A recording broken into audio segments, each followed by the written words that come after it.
Hello, this is a guy who likes fanfiction and is too lazy to read, so here is Murasaki in audio form. Check the description for the links to the author. Chapter 46, A New Guest. Naruto drank down a mouthful of sake, grinning, his cheeks and forehead red. Sasuke was surprised that someone could look quite happy and quite drunk at the same time. He looked out the window. It was night, and he had been sitting here, entertaining Naruto, for the past 6 hours. Naruto shakily grabbed the bottle from the table and positioned it over a tiny glass. His jittery hands could barely hold the glass he was pouring sake into from the bottle. His shoulders shook, and he blinked several times to focus on the glass. It looked as if he was holding 4 of them. He slopped sake all over the table and gave an apologetic laugh. "All right, you've had enough," Sasuke said, taking the bottle and glass from his hands. Naruto made an irritated face in protest and pressed his cheek into the wooden table, his blue eyes bulging out of his sockets. Sasuke gazed at the waitress and gestured her to come over. She toddled to their table, a cloth held tightly in her hand. "Clean this up and take these away." The young waitress, a little pink around the cheeks, sat down and wiped the table clean. She took the bottle and glass from his hands. "Do you need anything else, Sasuke-sama?" she asked shyly and lowered her lashes. "No," he said tersely and saw her lips turn down in disappointment. Then she picked herself up, holding that glass and bottle high, and waded her way through the customers. The place was packed tonight, the fumes from the spices, thick and heavy. They made him cough and his eyes water. "She wanted to sleep with you," Naruto said, making a gurgling sound deep in his throat, and moved his head a little to look up at him. "How can you be so cold, Sasuke?" Then he smacked his face down on the table again. "She isn't free," he said, folded his arms, and looked about again and watched Suigetsu emerge with a pink-looking Niji from behind the crowd. "He filled himself up like a nice fat bottle," Suigetsu said with a rough chuckle, and his mouth twisted mundanely to create a wicked smile. He sat down next to Sasuke and gave Naruto a heavy slap on the back.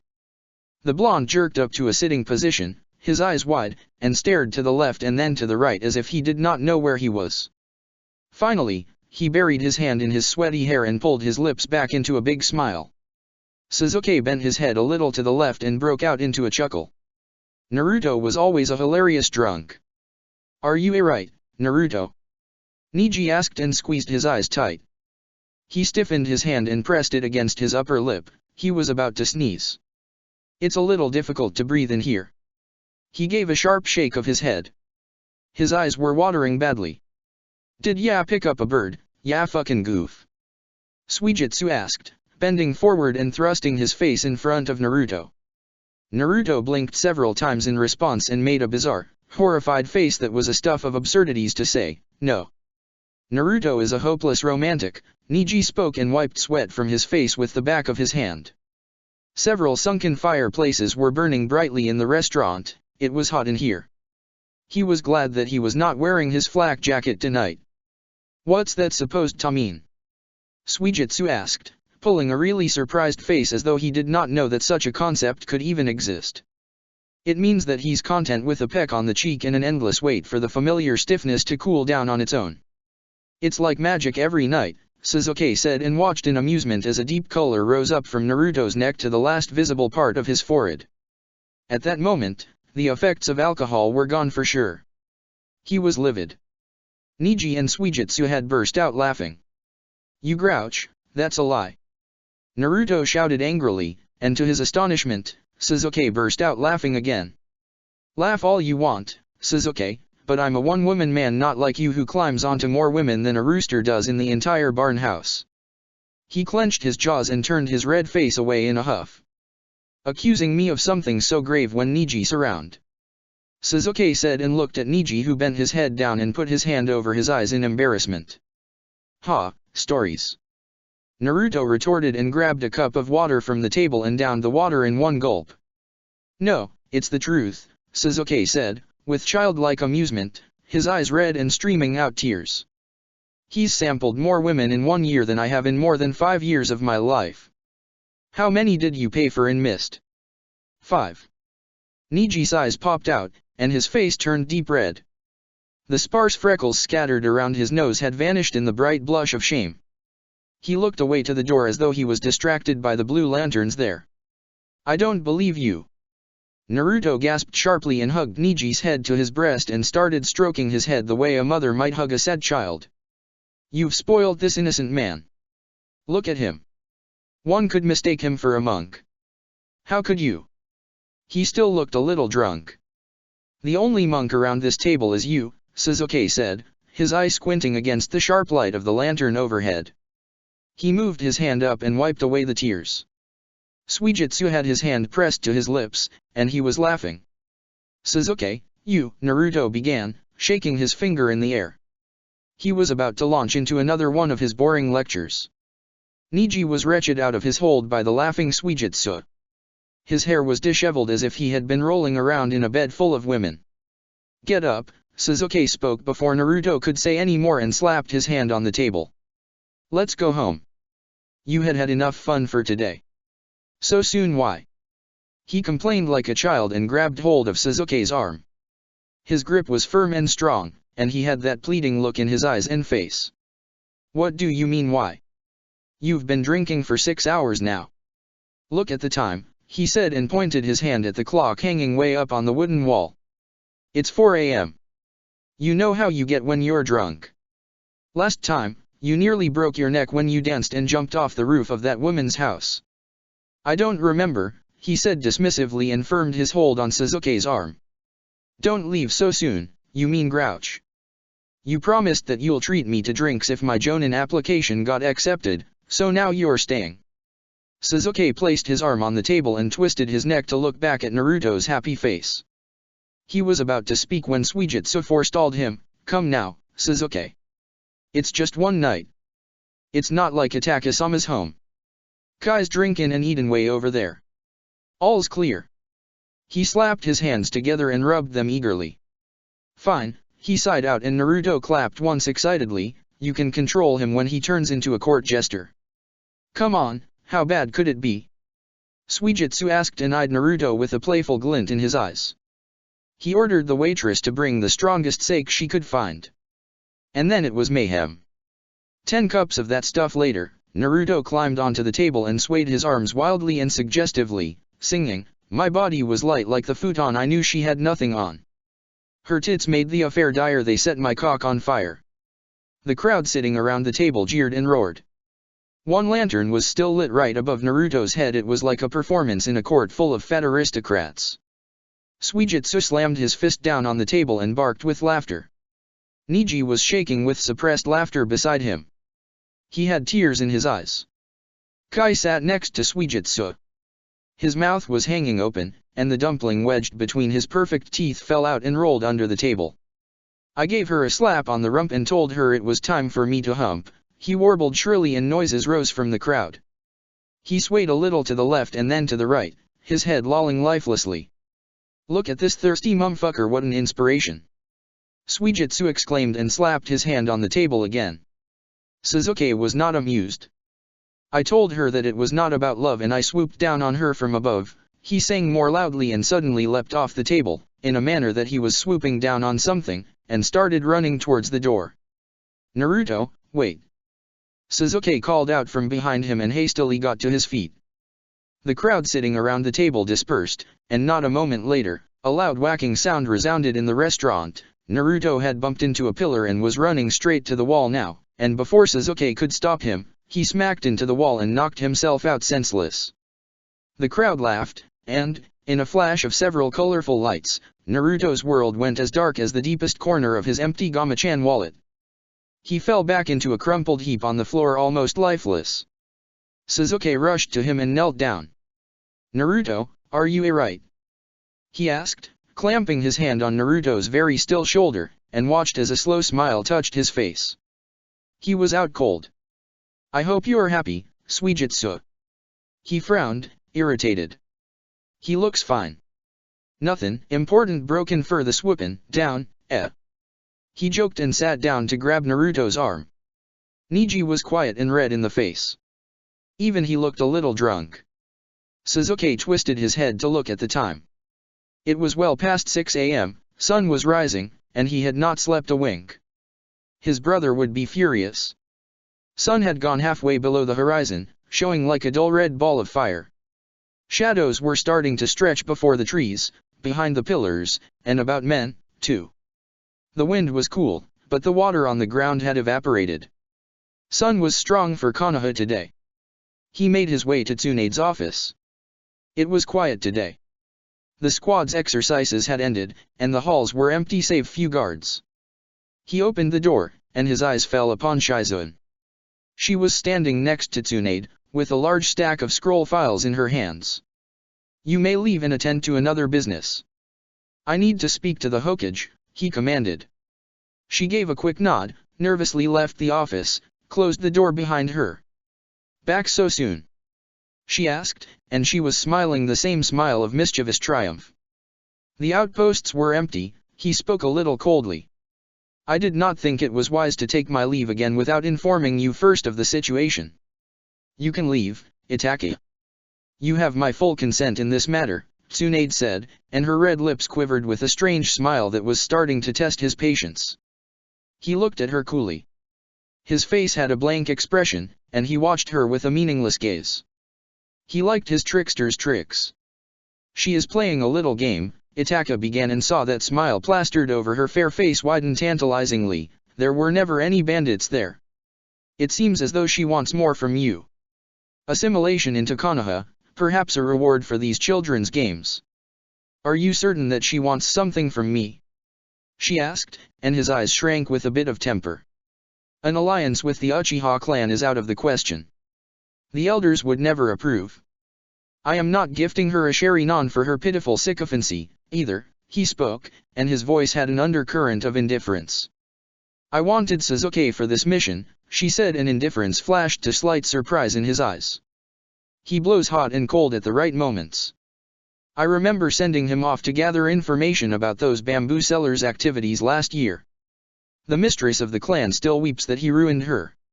She eyed him, a hot blush burnt in her white cheeks. Itaka was silent. An odd fragrance from the sake bottle permeated the room. Her office smelled like a restaurant. She gave forth a controlled laugh and pressed two of her fingers to the bridge of her nose. "But you would have been against it," Tsunade said, and leaned back into the chair to look into his eyes without fear, "and his genjutsu isn't powerful enough to complete the task. This new seat's given you much power to control him, hasn't it? What's her opinion of you? Tell me, I want to hear it." She squinted her left eye against the sunlight that poured in through the window on the left. It was a bright morning. Itake remained silent for a span of 3 heartbeats, meeting her eyes with an unfriendly look in his. His Sharingan could not rise up to thaw his demeanor. "She simpers and has a rather obscene obsession with my throat," he spoke with the greatest indifference. Shock and mischievousness pulled her brow high, widening her eyes. Her expression grew soft with wonder, then her face turned red and she started laughing. The trickiness was back. "That's wonderful," she said, after laughing some more. "Your frigidness has merit, it seems. I didn't think she'd be interested in a man as cold as you. At least, you are enjoying the seat of a wistful spectator," he spoke, and there was a light smile on his lips now.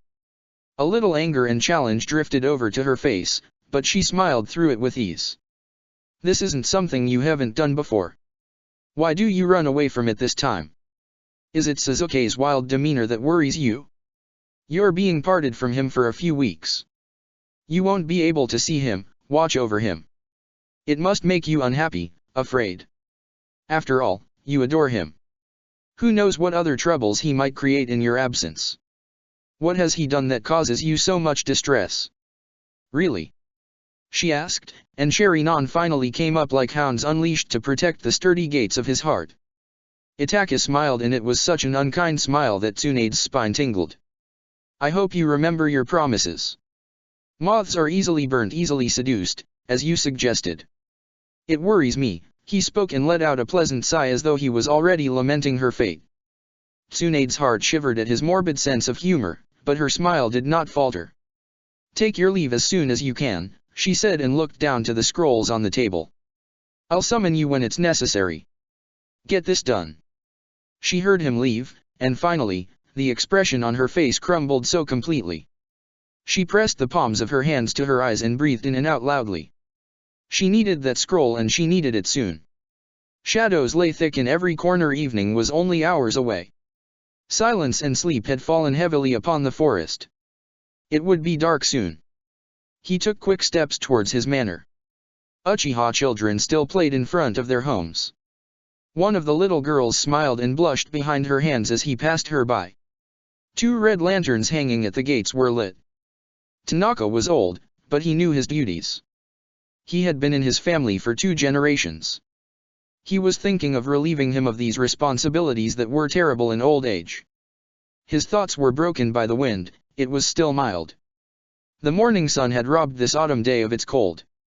He looked to the ground at the far right of the garden and found purple lilies just beginning to poke out of the soft dirt. They knew how to hide from the harsh sun. Itaki opened the heavy main door and took off his sandals by the rack on the right. The manor was redolent of the sweet smell of meat and the briny scent of seaweed. It smelled like the sea breeze at night. He closed the door and took in a heavy breath and stepped on the wooden floor. Tanaka came rushing to him from the right.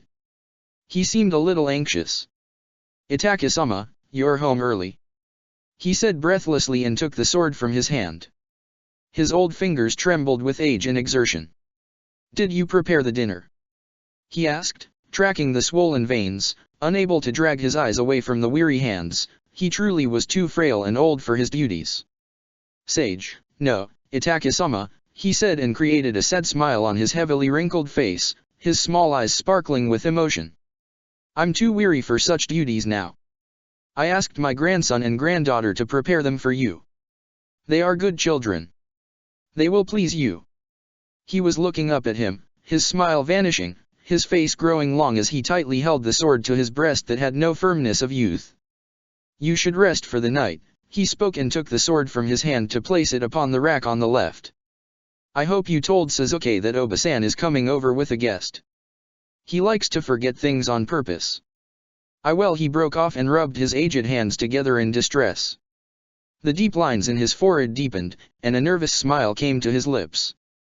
"Tanaka, I instructed you last time not to hide his mistakes from me," he spoke a little harshly and the old man fell silent. "Where is he?" "I instructed Kai to watch him, but he cannot perform one simple task." He looked at the door, and the manjikyo in his right eye pulsed to life. It vanished and he took in a slow breath. The crow was sitting outside. "He's just tired, Itaki-sama," he rasped and put his hands to his breast. "I was going to wake him up in a few minutes." "Have you seen the sky? It is black. Why is he still asleep?" he asked, and a hint of irritation crossed his face. He walked to Suzuki's room, and Tanaka scampered in his wake, huffing and puffing. "Please, Itaki-sama, don't punish him," he pleaded and stopped when Itaki cast him a cold glare and turned his back to him. Itaki slid open the door and found Suzuki sleeping on his stomach on the futon. His face was pressed into the makara and half his right leg was on the cold floor. He had pulled the cake button over himself a bit haphazardly. A faint light from the lantern outside was filtering in through the paper screen window on the right. It was just enough to limn his white arms, nape, and the rosy underside of his foot. The red lantern sitting next to the futon was out. His jonin jacket lay abandoned right beside it. "Suzuki, wake up," Itaki spoke and bent down to pull the cake button off his body. Suzuki's hand shot out and he dragged it back over himself. "Leave me alone, Tanaka," Suzuki groaned into his makara. "Lock the door from inside. And tell me before." And he fell asleep again. "It is past 6 p.m., Itaki spoke heavily, a note of irritation in his voice. "Shame on you." He grabbed the corner of the cake button and jerked it off his body. When the cold air in the room and Itaki's voice hit him, Suzuki scrambled to his feet. He breathed a little heavily and tried to focus his sleepy eyes on his brother's hazy face. His cheeks were pink from shame. "Why are you still in your uniform? You had no missions today," Itaki spoke and threw the light cake button on the futon. "And what is this strange smell?" He looked around with a little confusion and sniffed at the air. Itaki bent forward and took a whiff of Suzuki's breath and skin. He backed away after he caught a whiff of Suzuki's alcohol-laden breath, and this time, he looked furious. "Have you been drinking?" Itaki asked and his eyes turned red. Suzuki smelt as though he had been soaking himself up in sake. What did I tell you last time? Has something gone terribly wrong with your memory? Suzuki bent his head and looked down at his feet. Naruto's application got accepted, he said and gulped down the big lump in his throat. He insisted that I should celebrate with him. I couldn't refuse him. Will you leap off a cliff if he insisted? He asked in a mocking tone. Of course you will not. You only accept the requests which you love. Well, did you enjoy your time? I can only hope that my sweet child was not left behind after emptying out his wallet for that fool. Suzuki pressed his lips together. He did not say anything. His eyes were still roaming around his toes. When did you come home? I hope all of the good families did not see you limping home, with a sake bottle in hand. He spoke more icily, and Suzuki's cheeks grew hotter. He was ashamed beyond belief. 9am, he said in an even smaller voice, and Itaka let out a breath of disappointment, his features set in irritation. I got cornered by 3 women in the restaurant. They wouldn't let me leave, and I. 3 women? I am proud of you. I am anticipating the day when you will conquer and vanquish many more common street women. What shall we call that grand day when you will bury and roll yourself in bathhouse playmates, like Karen, and discarded housewives to boost your ego? Itaki asked, and Suzuki's raised his eyes up to look back at him. They wanted a tip. I didn't sleep with them, he said, his face showing anger. Unfortunate, he breathed out, feigning great disappointment. There is always next time. Suzuki remained silent for a moment, and then he spoke as coldly as Itaki. Sometimes, you're so cruel to me over small matters. I wonder if you take pleasure in this mockery, knowing that I can't do anything to you in return. His face worked into an expression of bitter anger, and then it was blank again. I told you last time, Itaka paused and moved closer, his face completely expressionless, that I will spoil you no longer, that I will change the way I behave with you. If only you had listened to me then. You did not, yet now you protest? You are a strange boy. The younger one, whose face was enveloped by the room's shadows, stared up with a firm smile on his lips. You've always been this way after our parents died, as long as I can remember. Maybe you should be colder. Itaka narrowed his eyes. He had an urge to stroke Suzuki's head kindly, but he did not. Go and take a bath. I want you in the garden before the hour is up. Oba-san will be here, and I do not want you shaming me in front of her, smelling like a thug. He turned around and left the room without looking back at him. When Suzuki stepped into the garden, mist had settled itself upon the leaves and ground. Night advanced, and the horizon to the west was left wearing but a single red streak over its dark cloth. His brother was standing silently by the old well. It had been in his family for several generations. When he was young, he had asked his mother how old it was, and she told him that it was as old as Konoha. He stopped next to Itaki and turned his face away. Itaki was wearing his umbu uniform. His arms were bare and his tattoo was visible for all to see. It was a serious business. He could never understand why the Hokage asked of his older brother to bear it for certain missions. It was not like his stature was a secret to anyone. Suzuki inhaled and smelled the scent of purple lilies. They had burrowed their way out of the ground, and autumn moths fluttered above their mouths. It brought an innocent smile on his face. He used to chase and catch them when he was young. It was child's play, and he had grown out of that phase a long time ago. I will be gone for 2 weeks, Itaka spoke suddenly, and Suzuki's smile vanished. I may come by to visit a few times, but I cannot be certain of that. Suzuki was silent. Wind bells clinked together at the gate in the breeze. It was silence again. He could hear the quiet sound of water rise up from the well's mouth. Suzuki looked at his brother from the corner of his eyes. He was gazing up at the full moon, and his face looked so expressionless, so white, it was as though he had not been in the sun for days. Suzuki did not say anything and looked ahead at the lilies again. The sudden puff of wind had swept the moths away from them. He saw them flutter back to the lilies, relentless in their quest. I hope you will be on your best behavior whilst I am gone. Do not argue with Oba-san, and do not say anything to her that might wound her feelings. Itaka spoke, his eyes still fixed on the moon as though it mesmerized him. You have a sharp tongue, but she is an old woman. Her heart is fragile. I do not wish to hear it from her that I failed to instill even this much respect in you. Do not quarrel with Izumi.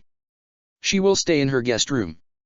She will not trouble you in any manner, and I do not want you to bother her without a reason. The sooner this ends, the sooner she leaves here. Shock passed over Suzuki's face.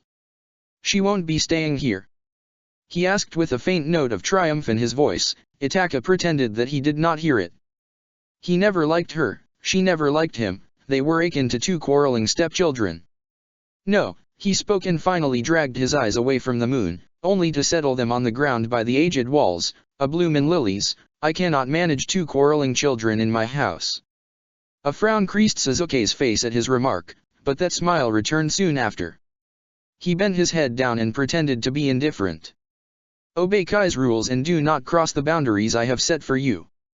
Do not disappoint me, he spoke and turned his head a little to look at his younger brother. Suzuki's face was turned away from him, and he was looking at the wind chimes hanging on the door. A smile threatened to creep over Itaka's lips as he gazed at the pink hue that tinged his younger brother's cheek, slowly. It was cold outside, and he looked just like a child bothered by cold. Sounds of steps and voices came to them, and Suzuki turned his head to look at the gate with a child's curiosity upon his face. Few moments passed and two servant girls appeared with Izumi and Rao.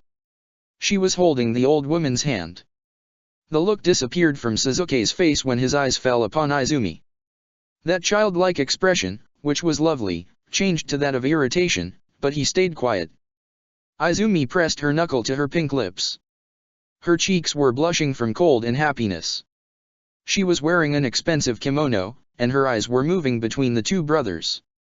Rao pulled her hand from her grasp and moved towards Itaka. You are already leaving?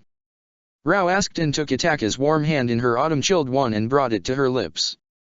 She planted kisses on his white fingers with hungry fondness, love glinting in her old eyes like something new, powerful, warm.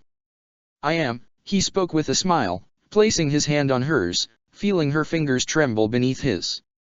Suzuki, take her inside and show the servant girls where she will be staying. Suzuki did not protest. He went inside the manor, with a reluctant Izumi and the servant girls. A little soon, is it not? How long will you be gone? She asked and lowered herself down on the stair that led to the garden. He, too, sat down on one knee. 2 weeks maybe more, he spoke and turned his head slightly to gaze upon Serizawa standing at the gate. That long? I will miss you, she spoke in a sepulchral tone and placed her hands on his cheeks, a defeated look in her eyes and face. Itaka smiled in response, his cheeks becoming pinker with cold. I have asked Suzuki to mind his manners. I hope you have instructed Izumi to do the same. If she starts a quarrel, he will not back down, and I will not be here to discipline him. I have faith that he will not do something rash, but he is still very young and young blood makes one do unthinkable things, he spoke, still smiling at her. Still making excuses for that wild child, are you? She spoke with suppressed laughter and pinched his right cheek. He was about to say something when Suzuki appeared with the maid from the manor. He looked irritated. Itaka gestured the maid to take Rao inside, and he spoke kindly as she walked by him, take care of yourself. She blinked once and warmly smiled in acknowledgement. Come with me, Suzuki, he spoke and started walking. He opened the gate and Suzuki walked behind him, with Serizawa walking a few steps behind. At last, he stopped by a tree that stood tall over the sacred rocks in the ground and turned around. It cast an eerie shadow upon them all. In the moon's white light, this time, Itaka's eyes were kind. Suzuki did not care for their kindness, for he remembered their cruelties well. Come closer, Itaka spoke gently and Suzuki obeyed. He stepped closer and waited for him to say something harsh to him again. The breeze was freezing around him, and he wanted to be inside the warm comfort of his own chamber, not out here. A smile's ghost visited upon Itaka's lips, and it stayed there this time. He put his hand on Suzuki's head and spoke, Suzuki, you are a good boy. Do not create any trouble whilst I am gone. If something happens, I will not be here to protect you. I know you are quick to anger, but I will not ever wish for you to be hurt. Do not cause me any more distress. With nervous fingers, Suzuki touched and rubbed the side of his neck as if something bit him there. He averted Itaka's gaze and looked away. Itaka brushed the hair from Suzuki's forehead and stroked his head once. "I will see you soon," Itaka spoke and left with Serizawa. With bitter ferocity, wind drove at Suzuki from behind and he smiled, and his smile was not warm in this uncaring night. Chapter 47, A Terrible Secret. Gazing up at the night sky, she narrowed her grey eyes, shrank that vast field of stars. She raised one white hand and held it aloft and curled her fingers into a tight fist, thinking that she had just snatched some of them out of the sky. Then she lowered her hand and stared down at the empty palm after she opened up her fingers, slowly. It felt sad not to catch one, somehow. The girl in her was sadder. Hinata turned her gaze to the manor, a sepulchral home, unfriended by her heart a long time ago. It was cast in night's shadows whilst it stood unmoving under the bare boughs of tall trees. Their crooked shadows swung over to the stone path and grew with eagerness. Warm light poured out from the paper screens, yet she preferred to stand out here in the cold. It was easier that way. Her thoughts did not let her find peace. She liked to stay in her own home now. It did not matter if Naruto never came or autumn bothered her, it was for the best. Turning her head away from the manor, she watched the clouds move in from the north. A breeze touched her cheeks, its chill told the tale of the sleeping winter's whispers. Tenderly, she touched the skin there with the fingertips. It was cold under her warm touch. Naruto would turn 25 soon. Did it matter to her anymore? She stole a quick glance at that heavy door and the wind chimes lightly spinning in the breeze. The sounds they created almost mundane to her. She could see the silver bell shining in the light coming from inside. It was the same bell she had gifted Naruto almost 5 years ago. A flash of anger came from inside her, but it faded too soon for it to matter. Her pink lips turned white and cold. A sudden dryness came to her throat, and she swallowed. She did not know anything about him. What did he like? It was always the same boyish answer in the same boisterous tone, different flavors of ramen. She did not understand how anyone could enjoy the same thing every day. It would make it a routine affair, a boring affair. Hinata remembered that she liked the sharp taste of spicy meatballs when she was a child. She grew out of it in her adulthood. Maybe he liked the scent and smell of something familiar, something that made him happy? She asked Suzuki when he had come to her in the dead of the night a day ago, what was that one thing that made him happy? He told her that the soft petals and the beautiful scent of purple lilies made him smile. Did he lie? She felt that he wanted to speak of his brother's name, but he did not. Was he shy? It was harder for men to speak of whom they loved. Her gaze automatically moved to the manor's corner, empurpled with so few of them. There they stood, untouched by the slow-moving breeze, tiny immovable sentinels that resisted nature's mechanics. She could hardly see their magical purple glow in the shadows cast by the garden walls. They appeared so ordinary in the shade. She did not understand him, too. Hinata breathed in deeply, closed her eyes, and felt the breeze trace the outlines of her face.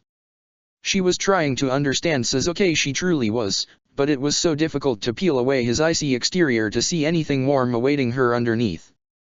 He came to her when he wanted and went away just like that. She felt that she was something he chose to taste occasionally on his travels. She wanted more. It was not fair to be an afterthought in his life. Even those flowers mattered more to him than she. They made him smile. It was something she desperately wanted to see, a smile spread on his face and frighten away that unforgiving chill that always clung to him like a lover most desperate.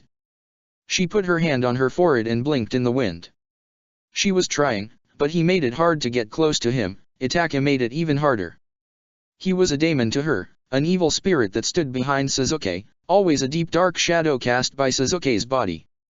A look of angry disdain crossed her face, eyes tracing the outlines of dark peaks that stood below the horizon far off into the distance. They were like black coils of a serpent rising from the depths. He, too, was like that, a black stain upon Suzuki's purity, spreading and invading the landscape of his heart. Suzuki's white spirit, still innocent and safe from the smudges of the daemon's sins, probably shuddered at the corruption he quite liked to imbue his soul with.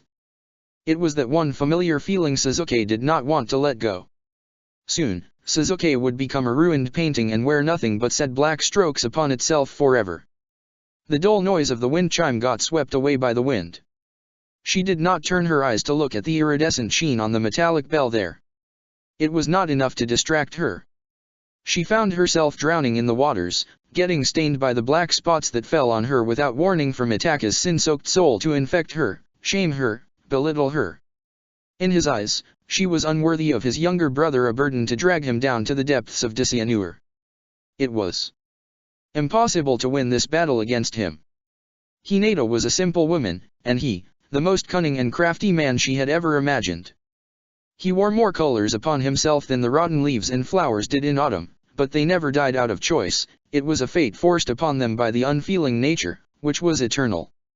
They wanted to be free of deaths that awaited them at winter's harsher hand, but why was Itaka like this, a stranger to the warmth that still lingered somewhere in his body?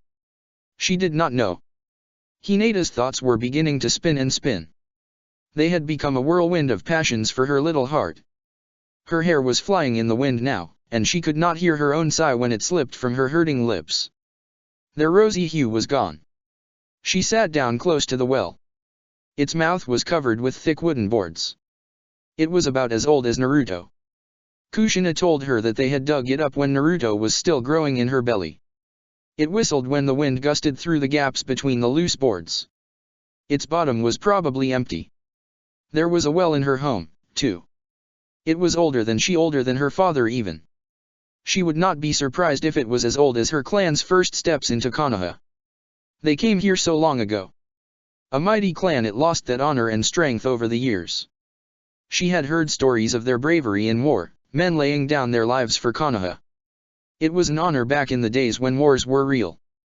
A heavy breath expanded her breast, and she exhaled wistfully. It was like Sasuke had said. Honor was all they had. Minato had little of that. The taint on his soul was washed away with her life. The thought made her resent him more. It was like something by her heart had possessed her soul, but Hinata was not like Sasuke. She was different. Her soul was a hanging scroll in a lonely alcove. Its silk edges, barely touched by dust and ashes, had yet to bear time's traces. The black ink had just painted something unique on the scroll's surface. A few strokes here and a few strokes there, but it was empty still. She wished for something to fill its empty spaces with a bit of color, flowers close to the edges to make her smile, too. How odd it felt to think this way. She lost her last train of thought with the bone-shattering noise of thunder. She turned her head when the heavy door opened with a creak. A servant girl gestured her to come inside. Dinner was ready. Dinner was quiet. They had little conversations about different little things. Minato and Kushina had argued enough about the air yesterday. She was surprised that she did not have to defend herself tonight. Naruto was exasperated with them. He had many cutting retorts to silence them. She felt pity for his parents. Anguish hovered over Minato's youthful face. He was still very handsome, and in Shadow's sorrow, his blue eyes had turned deep sapphire. Grief resided on Kushina's pretty face. She, too, had defied nature somehow. Her red hair looked redder in the room's sparse lights. Hinata ate silently, stealing glances at them both and looking at her aloof husband out of the corner of her eyes. He had a frown in his brow. His jaws were stiff with irritation, and angry words were waiting to tumble out of his mouth. They did not look as though they wanted to draw his ire tonight. Hinata was asked to lay with Naruto in his own room. It was that dreadful, private place where she had allowed him to take her virtue. Her eyes fell on that futon, and she did not feel a thing. Were flowers really beautiful enough to make one smile? Was the taste of ramen so spicy, so different to experience a feeling of elation? Her lips began to shudder. It was that strong weakness coming up like bile again. She hid her face in the darkness of the warm room and walked to the window. It was slightly open to let in the autumn breeze that blew from the hills. She closed it with trembling hands. Tonight, wind was colder on her skin. Fire crackled in the sunken fireplace, shadows dancing everywhere, and she sat down on the futon and looked at the cups sitting on a set of drawers by the window. The moving shadows were round and large behind them. All three of them were of different sizes, and this was the first time she was noticing it. Strange. Naruto slid open the door and closed it with a sigh. She did not turn to look back at him. He sat down on the futon and pulled at the yellow cake button. He wanted to sleep. You should get some sleep, Hinata. You have your final Chunin trial tomorrow, he said and propped two makaras under his head and lay down on the bed. It's a bit cold, she said and turned her face to him. He had pulled the cake button over himself and was dozing off. Naruto looked at her and shook away the sleep from his blue eyes to stare at the fireplace. It was warm. He looked back at her, smiling this time. It should warm up the room in a couple of minutes, he said and pulled the cake button higher up. He went quiet again, and she heard him heave another sigh. I was thinking, she paused, biting her lower lip with a childlike nervousness she always loathed, maybe we should help your father. Turning his head, he looked deep into her eyes, and a memory floated from there like the sleep. A shade of emotion passed over his features. Then his face turned blank, almost rigid. What do you mean? He asked and propped his face in his hand, the pink skin of his cheek getting wrinkled in deep folds. He's your father, Naruto-kun. He deserves more than your anger. I know it isn't my place to say this, but I want you to be his family. He's getting old, your parents are getting old. You can't hate them forever, she said and lowered her eyes. He was silent. You're kind, Hinata, he said with another sigh as though he was weary and sat up straight. He bent his head down and scratched wisps of golden hair hanging down over his forehead. A wistful smile was beginning to appear on his face, driving the anger away. Silence, and she heard faint sounds of the breeze and fire. A sudden feeling of guilt and fear sent the heart to her throat. Hinata had said the words Sasuke had asked of her to say. She raised her fingers and touched the lips tenderly as if she was stopping them from uttering lies, stopping the lips he had kissed the night before. The room was getting warmer, and a warmth was rising in her face and breast in answer. A pink hue returned to her lips that showed her shame, too. Maybe, Hinata said and lost her voice for a moment, and her heart beat noisily in disapproval, if we had some records that talk of that night, we might help your father clear his name. It doesn't feel right to abandon him. He's your father, Naruto-kun. She peered at him with wary eyes, like a naughty child, from behind the soft ringlet of black hair, which hung supple from the fringe over her forehead. She would have to get them cut. Naruto heaved in a painfully long sigh and blinked. His eyes stared at the window behind her. I wish I could, he said after a long pause, the records are sealed away in our old home. Only a pure-blooded Uzumaki can open them, and I'm not one. My mother's put so many dem seals on em. They've been passed down in her family private things, she always tells me. He forced out a humorless laugh and lay back down. Noises from wind and fire kept coming. Silence fell down again, solid as a thump of something heavy tumbling down to the floor, and she could hear her heart and blood beat loudly and wildly like something mad let loose in the forest. Then nothing can be done? Hinata asked and gritted her teeth as she turned her head away. She had gained nothing from coming here. I'll ask her again if it makes you happy, but I doubt she'll give me anything, Naruto said, his voice set in small, turned to his right side, and positioned his hand under his cheek the way he did when he was a boy. Good night, Hinata. Hinata clamped her lips together, holding in a sob that was beginning to hurt her throat. She straightened her back and tilted her head back to look at the dark ceiling. Why did she even come here? Sasuke had said that she would gain something from here, a glimmer of hope to keep Minato's schemes at bay, to keep her father's honor safe. He was a liar. Hinata sat there in silence, looking at the rippling paper in the screen. If the wind picked up pace, the screen would not be able to bear it. It would be torn to shreds. She looked back and found Naruto sound asleep. The fire was still burning, and the room was warm. Now, her cheeks wore a rosy glow. She grabbed the bag that had few scrolls in it and got to her feet. Maybe if she went there, she might find something. It was foolish to think this way. Sasuke had told her not to do anything silly, but it was all right. There was a trail that led to the old home from here, it was not that far from here. With that thought, she left the room and slid shut the door as gently as possible.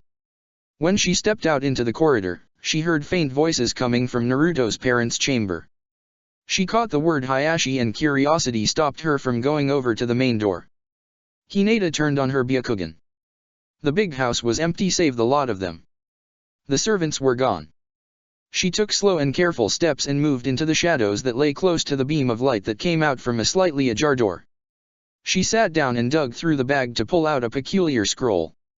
She spread it out on the wooden floor and made hand seals and pressed her ear against the wood. Silence, only silence, then soft, muffled voices came to her, and words began to appear on the scroll, too.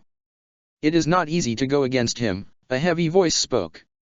It was Minato's. We cannot keep shielding him.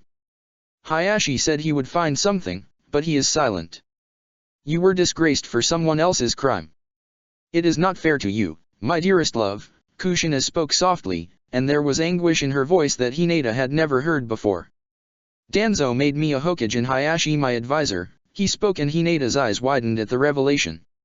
You know it was always a bargain. The essence was placed under my care by him. Hiruzen did not want it that way, but he was outvoted by us all. Danzo and elders. They are fish of the same pond. They had power. I never realized it in my youth. He went silent and Hinata could hear nothing. She stared down and all of his words, as he said them, had appeared as fine blank ink on the scroll. It was used for confessions.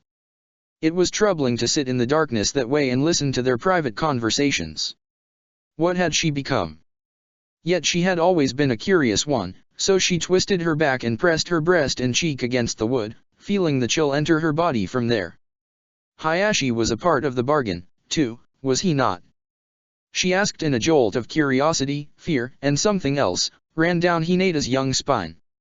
Why must you bear this burden alone? Talk to him and this. Naruto will not back down. He is my son, and you are my husband. I cannot let this union tear us all apart. She drew in a sharp, sorrowful breath. Kushina had fallen silent, too. It was like the echoes of her voice were traveling through the empty house, hitting her over and over again. The whole manor was bathed in black and white, and as she turned her eyes up to look at the garden, she saw rain dance like grey pearls on the boughs and leaves and purple lilies, which looked joyful now. It felt cold. Forlorn, and it wrenched fear out from her heart. What were they speaking of? She eased that fear and breathed shallow breaths, listening. Danzo convinced Hayashi to hand over the Byakugans to the squad. Minato spoke and Hinata's heart tripped and stalled. He was poor, he still is. It was always about money for his failing clan. He clings to this union as his clan is left with nothing. I pity him. Hyaga are not what they used to be. Honor is all they have and wealth is all I am left with. That was all I could give him. Wind came in whistling through the gap underneath the front door, and the light's beam wavered. Her heart had gone cold as her childhood doll's. It was shameful to hear such words from his lips, words of pity that hurt her soul and made her heart writhe with a keener ache. Her poor father. He was just a victim of all this. Tears rose to her eyes, and she pulled away from the door. With trembling hands, she made the seals to stop the ink's flow. It was done. Worry not, my dearest. I shall speak to him myself. He needs to know that he cannot hope to win alone. He needs us. Kushina spoke in a soft, reassuring voice this time. Lay with me. Forget this for now. I have not felt your touch in so long. Hinata raised herself to her feet and looked back to see the light flicker and waver behind her. Tears sat in her eyes, and she squeezed them shut just to feel them burn her with shame. There was nothing left to do here. She breathed in a cool breath that made her tremble and left for her room silently, the scroll held tightly in her trembling hand. Rain and wind blew in across the desolate room and his face. He turned his face a little to the left as the splash of water slid down his throat. It soaked through his shirt, and icy droplets trailed down in slow, crooked lines on his shivering breast. That umbu jacket was not proving to be so effective. It felt that his skin was being stabbed with tiny pins. He did not know why his body felt so weak. This weather would surely give him a fever. He turned his eyes ever so slightly to look at Karen's flushed face. Water was dripping from her head, and she was shaking all over. 2 of her fingers were pointed up, she was sensing. He looked down the broken window of the ruined palace and watched as the Shichi men fought with the bandits. It was a battle fought under the grey light of a kind sun and the cover of heavy rain. Noises of grunts, screams, and breaking bones rose into the air, but the rain and angry thunder were stronger. The noises died too quickly for them to matter. Metal clashed against metal and spurts of blood flew out in many directions. They landed in the mud and got dissolved too soon. Then the color disappeared. Their deaths would not leave any marks on the ground. Few arrows flew his way, and he casually deflected them with his sword. It was child's play. The room lurched and creaked slightly to the right. Karen let out a tiny yelp. This place would not hold their weight for long. They had to find their hideout and end this. She wiped at her mouth, her eyes open wide behind the glasses, and she began the task again.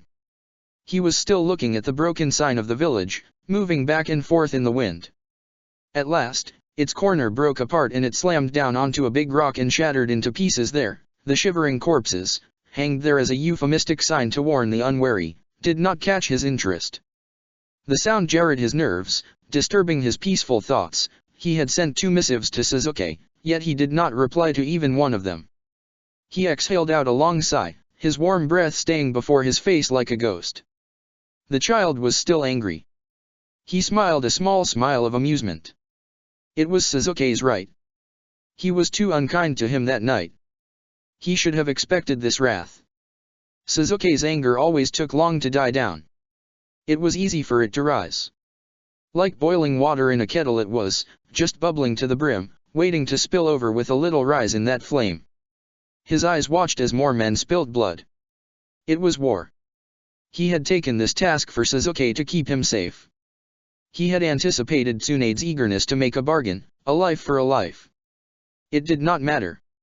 As long as he did not catch that foolish girl slipping, he could leave it alone. His thoughts went back to Suzuki's eyes. It was the same as before. What was Danzo planning to do this time? His thoughts were cut short by the creaking steps on the ruined wood. It was Kikyo. She wore a very colorful kimono today and held a new fan before her thoughtfully painted face. He could tell that she was smiling.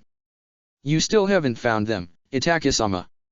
she asked in the same simpering voice, drawing the fan closer to her lips. "You should step back. This room might fall down into the mud. The palace is old. Even the roof is cracked." Itaki spoke and looked up. Water was dripping down from the cracks. The room suddenly lurched a little again, and another cracking sound filled their ears. Sarizawa let out a startled gasp, his face a little white. He was the strangest shinobi who had a fear of heights. Perhaps that was the reason he worked the most on the chakra that collected under his feet. "Sitting in the palanquin downstairs bores me. I came here to look at you," Kikyo said, her voice keen and seductive in the wind. "A wayward shuriken or an arrow might kill you. You are not a shinobi.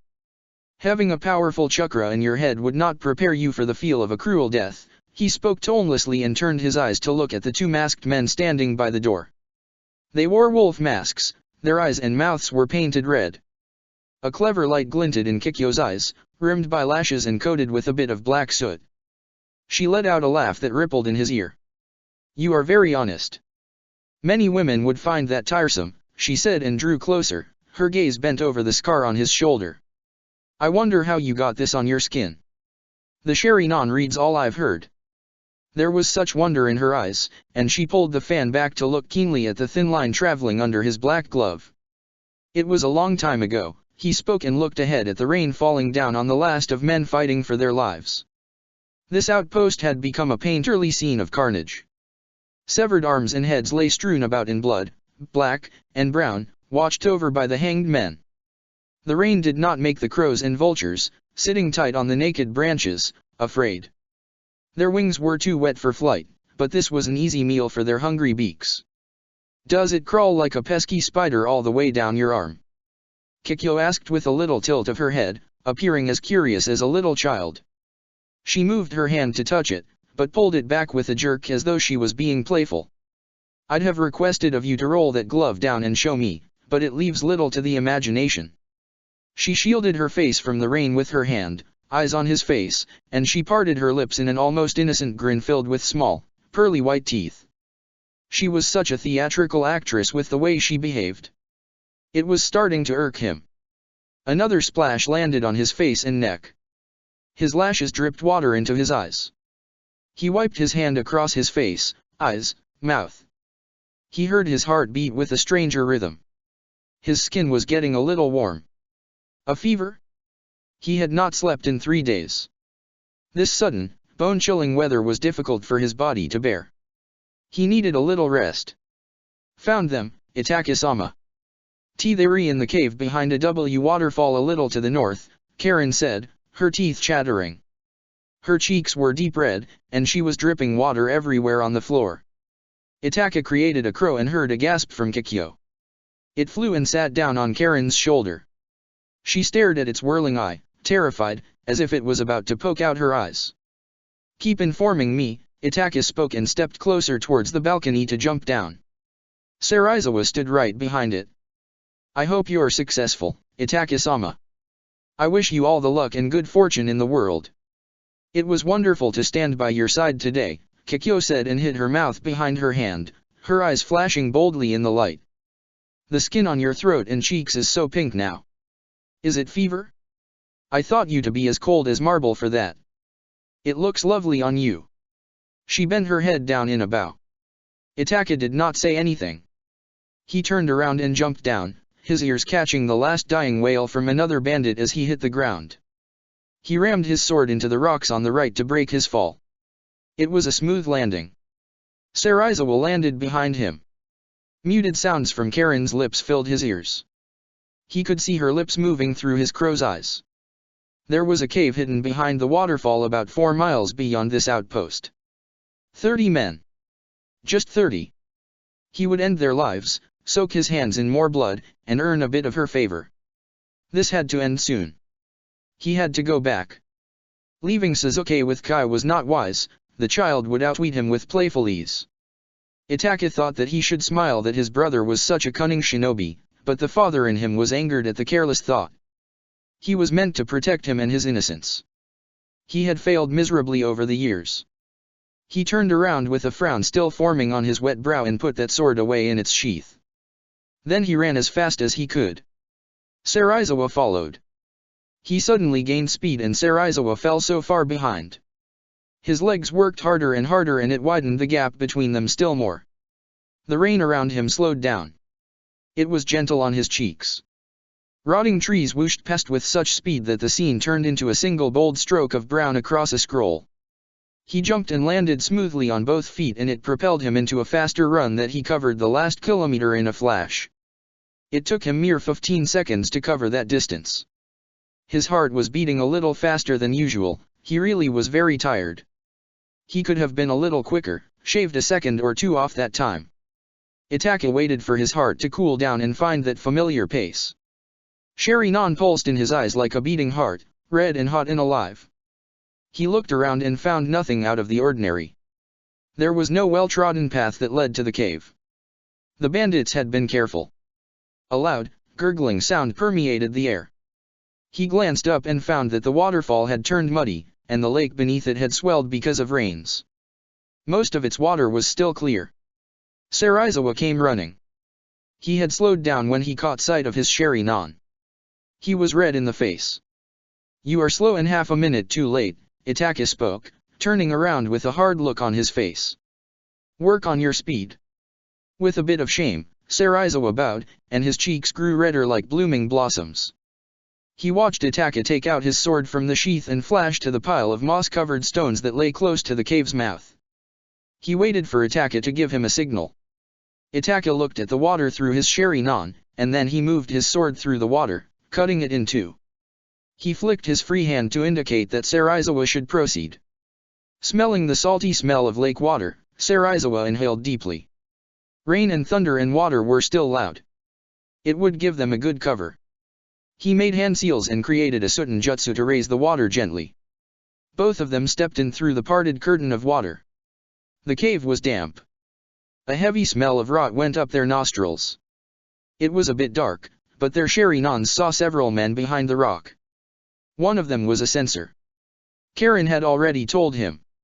Itake smiled. They were foolish. He pulled in a deep breath, kneaded that monstrous chakra, and spewed out a large orb of flame. Sarizawa did the same. The flames tore into the rock and spread wide in the tight area. Fire clawed at them, their supplies, the oils dribbling from the lamps sitting in the gaps.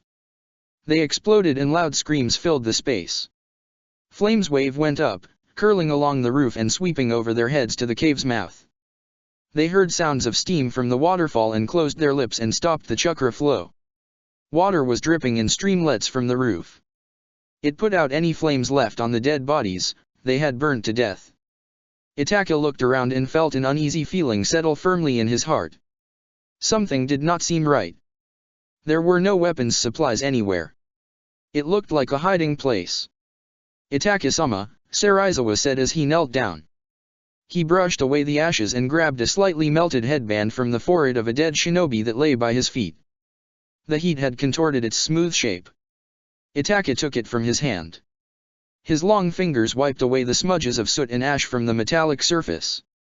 Shock came to his face, and he looked about at the bodies that littered the cave. Their faces and muscles were crumbling away in ashes. Smoke rose from them and curled as thin wreaths in the air. Cloud. Itaka whispered, and then shock gave way to anger, and his shurikens began to spin and spin with violence in his eyes. His face contorted, and he could barely control himself.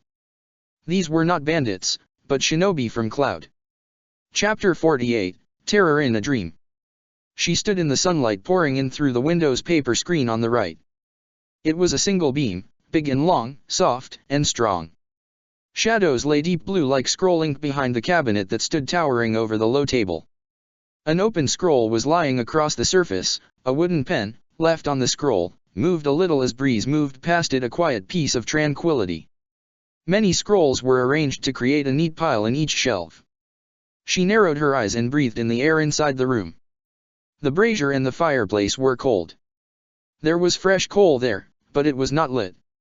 She saw a little mist seeping into the room through the gap under the door that led to the garden. It was early in the morning. She moved her eyes around and found more shelves in the walls. There were many books and scrolls arranged in the shelves. Moving her eyes over them, she let go of the door frame and walked in. The moist mist in the room tickled her cheeks. It was chilly in here. The servants had left this room alone in his absence. This was a library. She stopped by the shelf with a large book and touched it with her fingertips, stealing glances at the low table as though he sat beside it, and that she would receive a reprimand for being a naughty girl. She smiled, lost in thoughts. That was when she heard footsteps on the wooden floor that creaked. She turned around, pushed the book back in, and her eyes fell upon Suzuki's face. He stood in the doorframe, dressed in his office uniform, and he looked displeased. "What are you doing in here?" Suzuki asked, his cheeks a little redder than usual. She could tell it was not just the cold doing that to his complexion. "I was just..." She paused to draw in the air that felt colder than before. "Looking around. I've never been to this part of the manor." He pushed the sword into the sheath on his back and stared at her in the most unfriendly manner. "This is Oto-sama's library, Izumi. You can't go anywhere you please," he said, and did not look any less irritated. Izumi let out a sigh of exasperation. He never liked her when she came by with her family to visit. When he was a little boy, he snatched the perfumed letters she wrote to Itaka from her hand and threw them into the pond. It would ruin the ink in her mood. She always intended to leave them under Itaka's makara or slip them under the door. She never got the chance to tell him how she truly felt. Now, standing here and looking at him, his demeanor was evoking many of her memories. Izumi did not think he had ever grown up. He was still the same selfish little boy who wanted his brother's undivided attention, and Itaka always spoiled him. He let Suzuki hide behind him when he would come running into the room, chased by her to punish him because he threw her letters away. Itaka would never listen. She remembered how a frown would rise to his face, barely disturbing his features, when she pleaded before him to punish Suzuki for being mean to her. He would tell her that it was unbecoming of a girl of her age to be angry with a boy so small, that boys were used to mischief, and Suzuki would look at her from behind his back, the top of his head barely coming up to Itaka's neck, little white hands curled around his brother's arm, eyes sparkling and peering over his shoulder, his mouth smiling that he had won. He was a small and impish one. Izumi never liked him. He stole her letters, and Itaka never looked her way when he was around. She felt as though Suzuki did it on purpose. Whenever she got a chance to talk to him in his library, it would not take long for Suzuki to come running with a big smile on his face. He would collide into Ataka's breast and hug his arm, and then he would tell Ataka, with innocent excitement, what he did at the Genin Academy and drag Ataka's bag over to pull his things out and play by his side. Izumi was simply forgotten. Ataka never stopped him and it infuriated her. Her heart was beating faster under his gaze. She looked fully at him again and saw the same egoistic child in his countenance. Though he was 21, his face still possessed the delicate features of a boy. The same look of triumph glinted in his playful eyes, and a curl of indifference was in his smile. He was still the same, he had not changed at all, but had Ataka changed, even a little? She did not know, but she would tell him this time that she loved him and Suzuki would not stop her. Ataka-sama told. Nii-sama said that you can stay in your guest room. He gave you no permission to do as you please, he cut across her. A little smile came to his lips, and then it faded again. In the sunlight, his face looked hard as a precious toy's, broken a little by that naughty smile to grant its unnatural finesse and illusion's softness. He was just a wicked boy in a man's frame. Suzuki, you don't have to hate me so much, Izumi said and lowered her eyes to look at her feet peeking out from under the kimono. I came here to look for a book. There isn't much to do in this manner. Ataka-sama's away, and you don't sit with me, either. It gets lonely for two women living in a guest room. Leave, Suzuki said coolly and walked towards the shelf in back of the table. The light from the window was blocked by his body now, and it cast a shadow on her and her heart. A slow kind of anger came over her, and she did not like the way he commanded her. Ataka-sama wouldn't like that you're snooping around in the library, too. Why are you here? She asked girlishly, the color in her cheeks growing deeper. He turned his head to look back at her eyes, which were seething with anger, and threw her a smile that was as mean as ever. This is my house, he said, stressing on the word my, and created an innocent look that was wholeheartedly convincing on his features, yet false. Oh, you're such a disrespectful imp, Suzuki.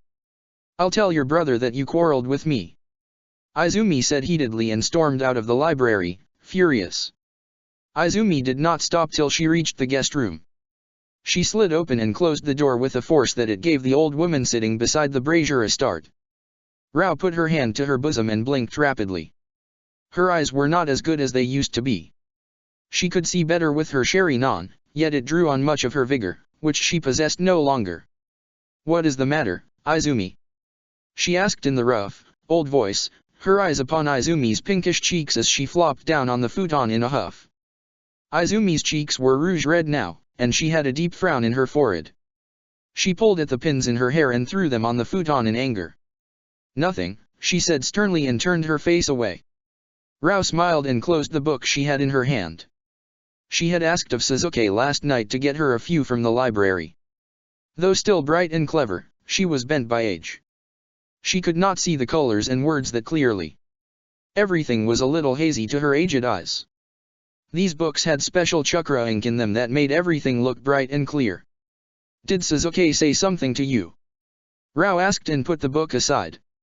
She brought her hands together and rubbed them briskly. Looking at the door, Izumi listened to the groans of the floor as Suzuki walked in the corridor outside. She heard him open and close the large main door and felt a draft come in that made the flames flicker. At last, she looked back at Rao, frowning. I'll tell Ataka-sama that Suzuki was hurtful to me again, she said, taking deep breaths. He told me to leave the library, he commanded me to leave the library. He's rude. Rao pressed her fingers to her lips and laughed. The tinkle of her merry laughter rang in Izumi's ears and anger slowly faded from her face. Her mouth turned down a little, and she lowered her eyes and looked at the bracelet on her wrist. She felt the coolness of metal on her skin. The room suddenly began to feel colder. The fire in the fireplace needed more coal. Come here, my dear, Rao spoke and lightly tapped her hand on the cushion beside her. Izumi looked at her and then made her way around the brazier. She sat down and adjusted her kimono carefully. She felt Rao's hand on her head and then on the side of her cheek. She spoke again, and this time, more softly than before. He will need time to accept someone else in his house. It has been just the two of them for so long. Have a little patience.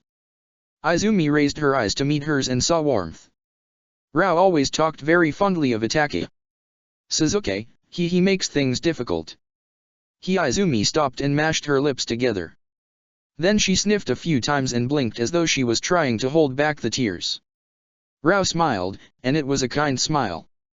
Suzuki is not difficult to understand, she spoke and stroked Izumi's head as she gazed into her questioning eyes.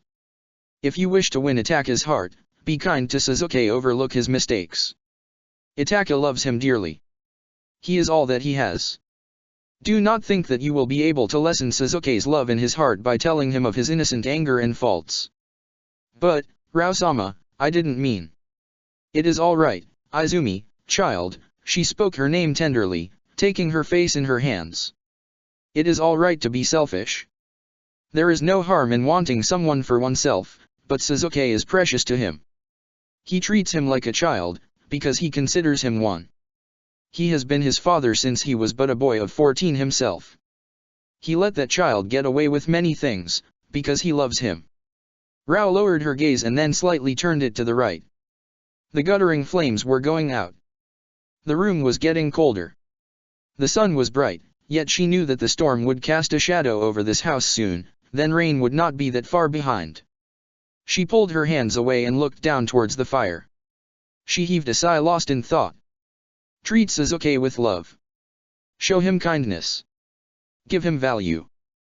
Then, perhaps, Itake may start appreciating your love, too, she spoke, voice anguished, smiling.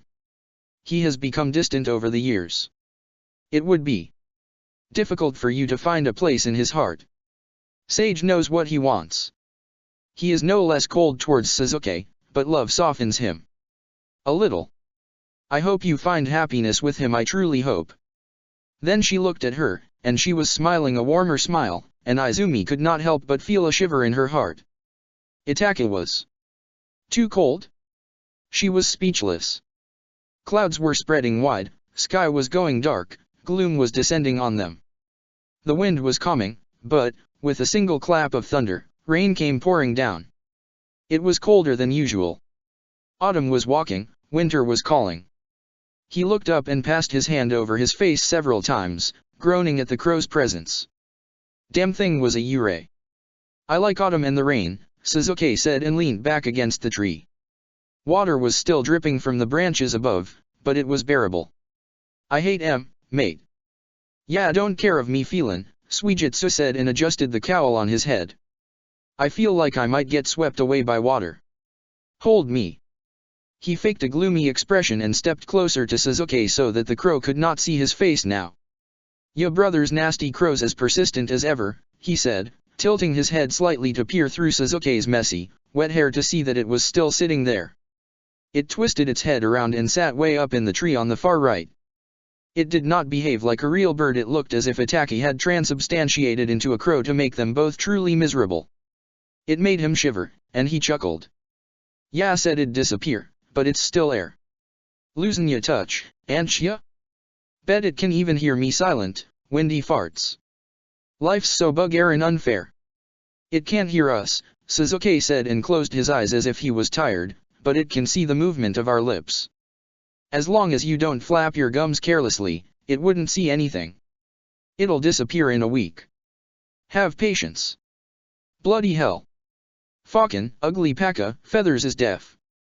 Suijitsu said and gasped, and his brows rose up distinctively high. Fucking weird, ya brother. Why did ya send that stud Aaron wife ta do a fetch quest for ya? That scroll would do us no good ta find what we want.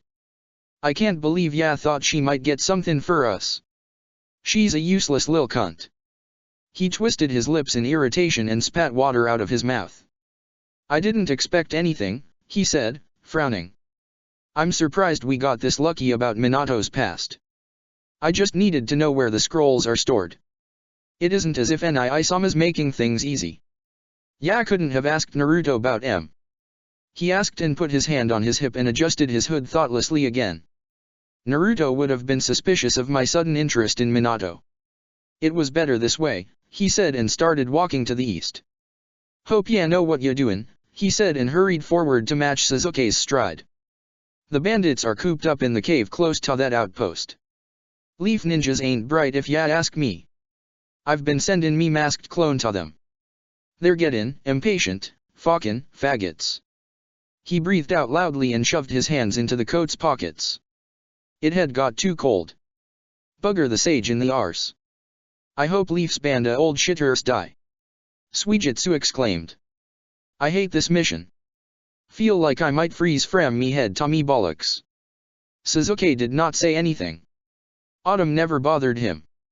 They walked silently, said nothing, listened to the dissonant sounds of the rain and the tinkle of droplets as they fell from the boughs left nearly bare by autumn's mercy. The sparse leaves left on them would, too, die in winter. This was their fate, so they shushed, caressed by the breeze as if protesting their coming deaths. Big drops of rain coursed down Suzuki's face. He moved his hand again to wipe them away. His white skin was almost pink in every visible area on his face and neck, except his nose, it was deep pink. He slightly turned his eyes up to look at lightning flash and flash again, it brightened the sky and left an after-image in his eyes, and it did not take long for thunder to come at them with air-shaking quickness. Did you give them the gold and tell them to keep their mouths shut and stay put? Suzuki asked gratingly and cleared his throat. I wouldn't have resorted to this had there been another way, but with Nii-sama handling them with Okamai, this was the only way. I did do ya think he'll figure this out? Suijitsu asked and ducked under the crooked branches, adjusting his cowl again. He wriggled his ears and listened to the faint flap of the crow's wings, the evil bird was still in pursuit. The bandit problem had got out of hand. With Leaf involved in killing their men, he paused and let out a chuckle, there's always a chance of retaliation, especially now that Tsunade sought out the Okamai clan to aid them thugs. Besides, that's one of our biggest outposts. If it's attacked, it'll cause mayhem here. Everyone will be assigned to protect Leaf's borders and forests. That'd be our chance, our only chance. Don't mess this up. He sniffed loudly and took in a great breath, letting out a shaky one afterwards. Suijitsu's smile turned into a laugh. He closed and opened his eyes and continued to laugh a loud laugh. Don't ya worry ya purty lil head, he said, and he still sounded amused. I've been meetin' Torin close to Rain's borders, given I'm the umbu stamped scrolls like ya told me. He thinks me imaginary menry on ta somethin'. The guy ain't bright, I tell ya, but Danzo's been pokin' his buggy arse since he slipped out of his crib. I feel for the guy. He smiled and started running immediately in Suzuki's wake. The rude men. Suzuki asked and stopped for a split second to leap up to a thick tree branch some 50 feet above him. Suijitsu followed. His water-repellent coat was noisy in the rain, and its wet tails streamed behind him. Ya clone's as mean as ya a bully. It barks orders at me every day. Some things never change, Suijitsu said, and his mouth pulled into a mean grin, his white teeth sparkling in sunlight. The masks are good, and I carry soldier pills with me every day. The clones won't go poof, don't ya worry. Torin treats us the same. It helps, cause the rude bastards don't talk buncha, mute, cocksuckin' faggots. He said and stopped for a beat. Was it good to kill both AFM? It could get messy. When it all goes down, we're talkin' 3 dead sons a concert. Just thinkin' about ya brother makes me wet bollocks grow tighter and not, cause I'm horny. We're goin' to be in deep shit. I'm tellin' ya. Suzuki took a huge leap towards a tree beyond the stream and landed smoothly on the bough. Suijitsu followed. Wind was rough in their faces, rain had thinned to a pleasant drizzle, but each drop was a little needle on their skins. Lightning and thunder came in succession. The branches beneath their feet shook and lost more leaves that were barely hanging onto them with the last bits of their strength. Suzuki jumped across 2 more trees, and at last, he spoke in a grave voice, those men were involved in funding poor rebels in Rain against other villages. Typical Leaf business. His face suddenly grew stern as it came under the sharp morning light. The clouds were breaking. No one knew about Rain more than them. They were also Torin's guards, and the only ones in contact with the middleman. There was no other way. If ya say so, he said and looked down to see the water falling down on the leaves lying rotten on the ground. Suzuki twisted around in midair and looked Suijitsu in the eye, and there was a spark of childlike wonder in the reds there. It reminded Suijitsu of the time when Suzuki used to play with him in the forest. One was the bandit and other, the relentless chaser. Suzuki always chose to be the bandit. He did not understand it then, but he did now. He was a playful child. His games had grown sinister, but the boy in him chose them to satisfy his heart, unwary of the distinct malignancy that loomed behind them. "Keep up, we're a little late," he said mischievously, and Suijitsu's face mimicked the grin that split his face so perfectly. Suzuki's hand shot out to grab the branch as he fell back. He flipped and straightened his body in midair and landed smoothly on the ground and ran off into the forest with immense speed, and when Suijitsu blinked once, he could see him no more. Suijitsu shook his head and let out a throaty chuckle. He looked up to see that the crow was flying after Suzuki, not him. He adjusted his coat and landed into the mud and ran after him. It took him a couple of seconds to reach the meeting place. It was a clearing by a stream.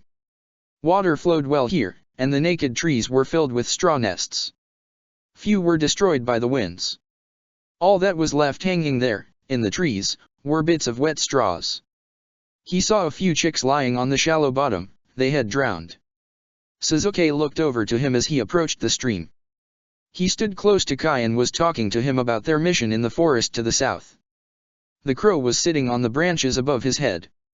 Its neck was stretched to ripping and bent down, and it let out a loud caw, which was joyous and excited. When Suzuki looked up at its red eyes, it recognized him and it was happy. This falcon bird, Suijitsu thought. Suijitsu met Hinata's eyes and could not help but lower his face to smile at her foolishness to chase after Suzuki. Her face was pink like a harlot's powder, and she looked as shy and enamored as ever. There was a little unmistakable boldness in her eyes that he had not witnessed before.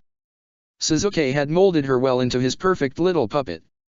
Suddenly, Suzuki moved away from Kai and knelt down by the stream. Then, almost without a thought, he scooped one chick out of the water. Its skin was wrinkled beyond belief, and he stared with an unknowable grief in his breast as a gray film appeared over its eyes, and it went completely still. It, too, had died, without loving Winter's life. And Suijitsu looked on, not understanding Suzuki's interest in such a small death.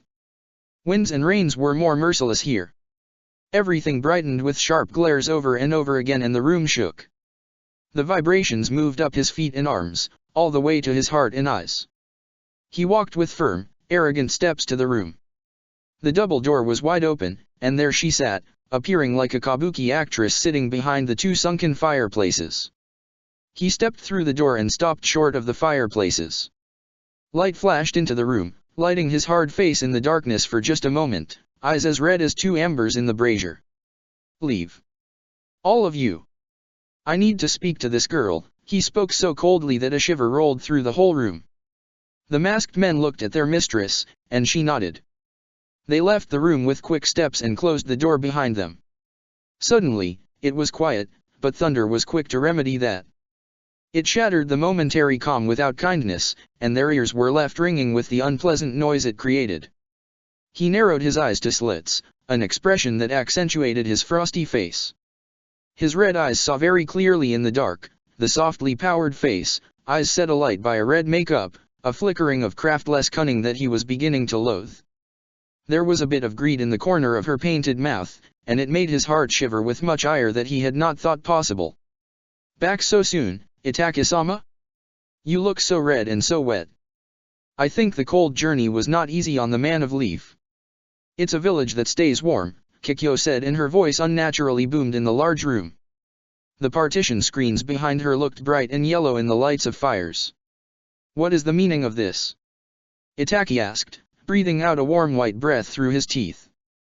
Water was still dripping from his clothes, face, hair, but they were slowly drying out in the heat.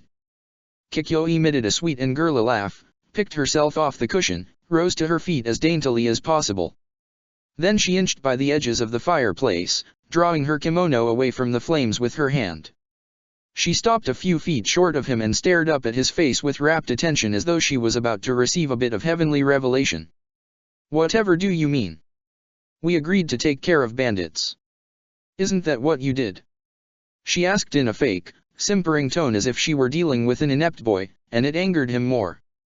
A sudden intensity descended into his spectral red face. It gave his wan countenance an air of such sinister contempt that, For a moment, she could not help but feel panic overpower her womanly heart, make it shudder. His mouth twisted up very slightly in what he must have thought to be a smile, but he did not look any less fearsome and dangerous. You enjoy playing children's games in the marsh, but this is dangerous for someone so young. I will ask you again, what is the meaning of this? I hope you choose your words as wisely as you always pretend to, he spoke, his voice firm, unwavering, threatening. She looked a little shocked by his honesty. Then, slowly, a smile came on her mouth, and her face seemed to change. It became harder and colder, though she could not manage to work her features with the same perfection as he. You're beautiful, but you're as cold as stones in our temple, Kikyo said lowly, and her eyes became black pebbles in her face. Forgive my honesty, but I had to say what was in my heart. And she pressed her fingers delicately to her bosom as though she was seducing him. He did not seem moved. His countenance was still as hard as ever. When no words came from him, she spoke, I didn't do this to create trouble for you. Believe my words. Cloud has grown impatient. We've collected many of their jutsu scrolls for them, and I've grown weary of it. The treaty between Konoha and the foolish Raikage gave me a moment to reconsider the choices of my father. They've been sending in men to reduce our numbers in the mountains. Military expansions, as they call it. I believe otherwise. Itaka was still silent. No words fell from his lips, and she continued after the voice of thunder passed into a shattering silence, they're oppressing us to aid them in their war against Mist. Bullish men. It's inevitable. I simply want to slip out. Is that hard for you to imagine? You used me to kill the men sent in for investigation of your activities in the mountains. You stole their scrolls and killed their men one after another. An emissary named Kuma was attacked by a group who stood against him. He was on his way to Konoha some moons past. Someone paid the men. They had no headbands on them. The bandits do. They consider themselves an army of the free lands, yet they are no thugs. They want freedom from the constraints of the villages, yet you, Itaka paused, appearing cold and cruel, you did all this to drive me into a corner. Do you think I am some fool? His red eyes widened, and she felt skewered to the ground like a haunted, wounded animal that awaited a quick death at his hands. Suddenly, his shadow looked sinister and evil in the dark, and she gulped, her fair face breaking out in sweat. She heaved in a deep and unsteady breath and stood straight. Not all stories are true, Itaka-sama. I'm more interested in. I do not want to lend my ears to your yarns, he spoke, his voice like the winter's wind, almost hissing from his mouth, and he drew closer and dragged forward that aura of danger with him. You threaten me with the possibility of an end to this treaty. Cloud might find out what happened to their men. Who knows what clues you have left in those rat holes up in the mountains for them to find. Tell me, are you eager to meet your end by my hand? Death is not kind, less so to the young. Fear flashed in her young eyes, but she quickly controlled it and met his gaze with a challenge. Are you eager to kill me? Are you so eager to miss your chance to gain something? I thought you were clever. Kikyo said and smiled that infectious womanly smile of hers. What if I kill you and your army right now, burn this place down without a thought? Your tale and your lovely theatrics will end, and no whisper will reach any ear to know of your games. Itaka broke off to breathe in, and his smile widened, but, I wonder, what do I hope to gain from this child's play? Nothing. What matters is what you want from this mess. What do you want? He tilted his head a little and gazed down to see the skin on her bosom trembling in fear. She was afraid. You, she whispered and came near him, and the seductive look in her face became more intense with a new fire. I want you to make an alliance with me. I have something that might interest you, a scroll about a terrible secret that concerns you intimately. You can choose to kill me and earn the wrath of Cloud. They will never suspect us. They will suspect you and your men. A Numbu leader involved in an upheaval. The scandal will ruin you, but you can end it all by accepting me. The choice is yours. Itaka bent his head, and the chill in his eyes made her flinch. The smile faded from her pretty face little by little, but she forced herself to keep up the act. You are a fool who likes playing with dolls and beautiful things. You are not as clever as you pretend to be. And that will be the end of you, he spoke in an uncaring voice and turned around and walked away from her. He grasped the handles on the door, and she spoke in a manner that gave her voice an alluring tone. I hope you reconsider my offer, Itake-sama. You look lovely with a little color on your skin. Let no one dye that throat red. That would be unfortunate. He did not stop and left the room in silence, closing the doors behind him. It was so bright no matter where he looked, an endless shade of white, there was no color in the space all around. He turned to his power, bestowed upon him as a gift by his father, and it failed him, too, but it reacted to his wordless plea when he looked upon the small body that was filled with purple strong and wondrous. He could sense each beat of the heart move the blood through that tiny body. It coursed inside veins that had yet to gain youth's wanting heat. It was young. Innocent. Pure. Free of life's touch. His clever eyes saw that heart throb and send blood moving through the whole form, and it quivered with the warmth of a new life. The small body was a little vessel, a little piece of himself. The scent of that chakra, color, and feeling was so familiar that he sat down cross-legged and gazed upon the face of a small child that was most beautiful, a smile on his lips. Suzuki. Suzuki, Itake spoke, and his voice echoed a little in the forlorn space. Are you still angry with me? Itake grasped the child's tiniest wrists with care, and Suzuki lowered his eyes in a manner that he did not want to look back at him. No, Suzuki replied, his voice small, soft, smooth. He looked no older than 4. His face was so baby-like, his cheeks, round and big, his mouth, small and red. There was a rosy blush rising to his cheeks, and he kept raising and lowering his eyes. He wanted to say something. Tell me, what worries you? I will listen, Itake spoke and pulled away one hand to brush his fingers across Suzuki's lily-white brow. Suzuki twisted his mouth and bit his lower lip, and sadness came into his eyes. Nii-san, it hurts. He said, and his mouth began to tremble and his big eyes grew red with tears. They trickled down his cheeks and his small breast panted, and deep emotions worked his delicate features that he looked in great pain lost. Concern disturbed the tranquility in Itake's eyes. Suzuki was crying so bitterly now, and he did not know what to do. Where does it hurt, tell me? He asked, a note of a strange kind of urgency, hidden deep in his voice. Suzuki pressed his plump hand to his breast and hiccuped, his face warping in pain. Here, Nii-san. It hurts here. He stopped, hiccuping sobs assailing that little body as though he was spasming, and tapped his hand where his heart was. Your heart?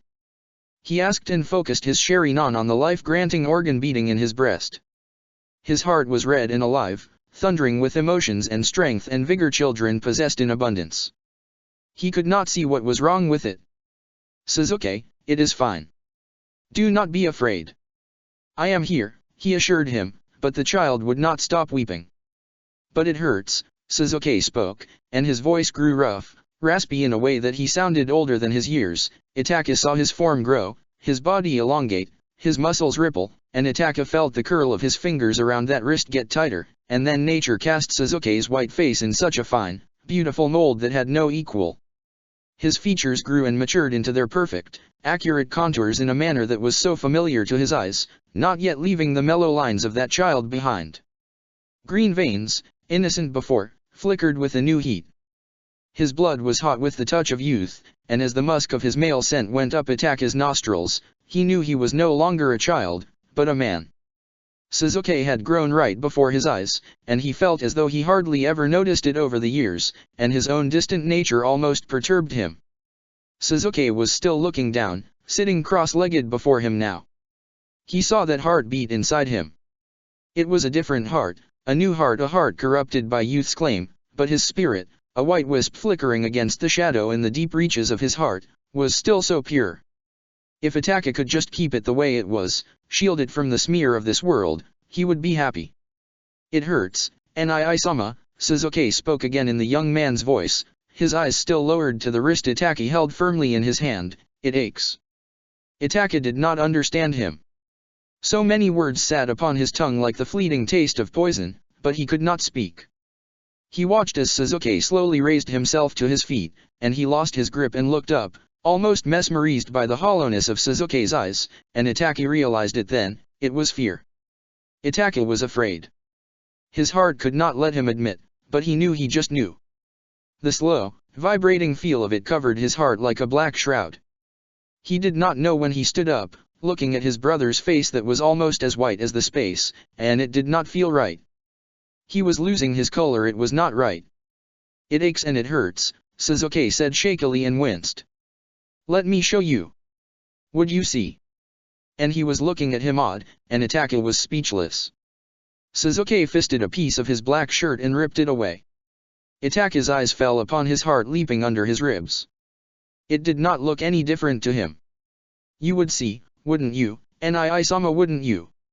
Sasuke asked in a childlike manner, the way he did when he was but a small boy, and the sound passed into distance and was gone. Sasuke was emotionless, then he brought his hand up, contorted his fingers into a claw, started pushing it into his breast. Itachi saw blood ooze from where his fingers were breaking his skin, digging in further. Little by little. Inch by inch. Noises he heard the bones crack and break, and blood flowed down Sasuke's breast in streams. Itachi stood stock still, his eyes growing wider, then he finally opened his mouth to suck in the air and found his lost voice. Sasuke, what are you doing? Stop, Itachi spoke in a voice that did not sound like his own, and his hand moved forward to grab hold of Sasuke's wrist to stop him from wounding himself anymore. Yet Sasuke was silent. His eyes were just staring at him. His hand was going in further and further. Itachi curled his fingers cruelly around that wrist, enough to bruise and injure Sasuke's skin, and pulled at it with all the strength he could muster, but Sasuke's determined hand would not move back. The fingers were still moving forward, and Itachi found himself panting with exertion. Sasuke was not budging. Let me show you. You would see where it hurts. You would see, he spoke again, and his voice and face were still so emotionless, and his countenance was wounding Itachi's heart so horrifically. Stop. Itachi finally shouted, and it did not feel and sound like him, at all. He pulled and pulled, but Sasuke's hand kept moving forward and forward. It had a mind of its own. He was a stone statue, and Itachi did not have the strength in him to move him, stop him. Blood sprayed on Itachi's hand and arm as though his child was experiencing a martyr's death in all its visual glory. He could not look away as the large bone in the middle snapped, and Sasuke curled that red and cruel hand around that thing, still beating in his breast, and pulled it out. Veins and arteries elongated like elastic bands and ripped away from the heart as he dragged it out, and a large spray of blood streaked across Itachi's face. Blood went into his eyes, and the whole white world was red. His breaths were gone, mouth open, and then he tasted the metallic flavor of his brother's blood on his tongue.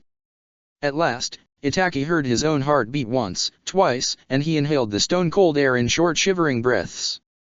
He felt something warm and briny come out of his eyes, and droplets fell upon the heart Sasuke held in his hand. It was growing black. Thick black goo was pouring out of it. It was dying. See, Nii-sama? It was hurting.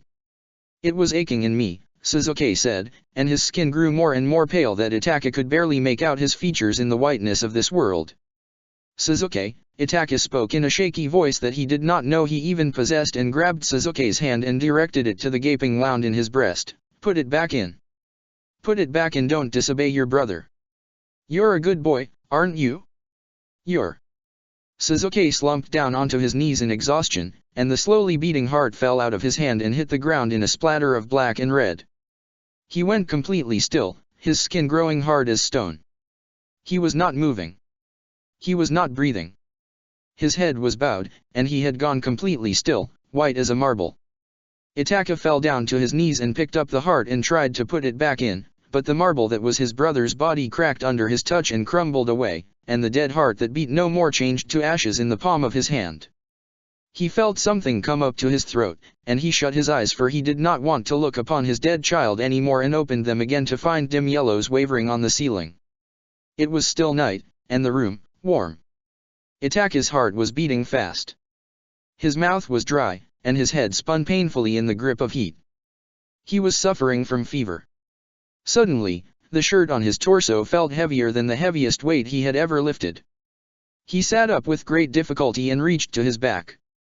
Then he pulled it off and threw it away. His skin was shivering and glistening.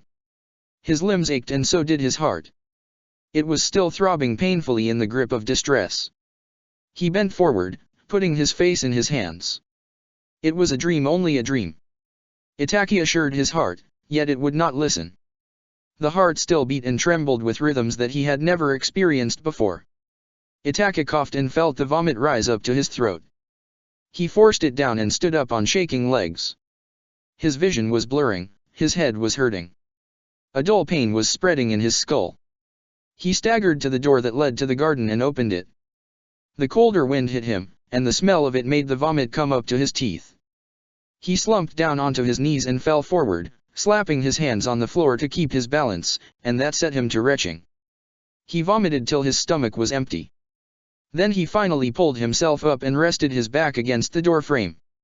He wiped his mouth and sat there like this with his eyes closed, feeling the breeze and drizzle fall across his shivering torso and cool his fever. He opened his eyes when he felt something itchy crawl down his left cheek.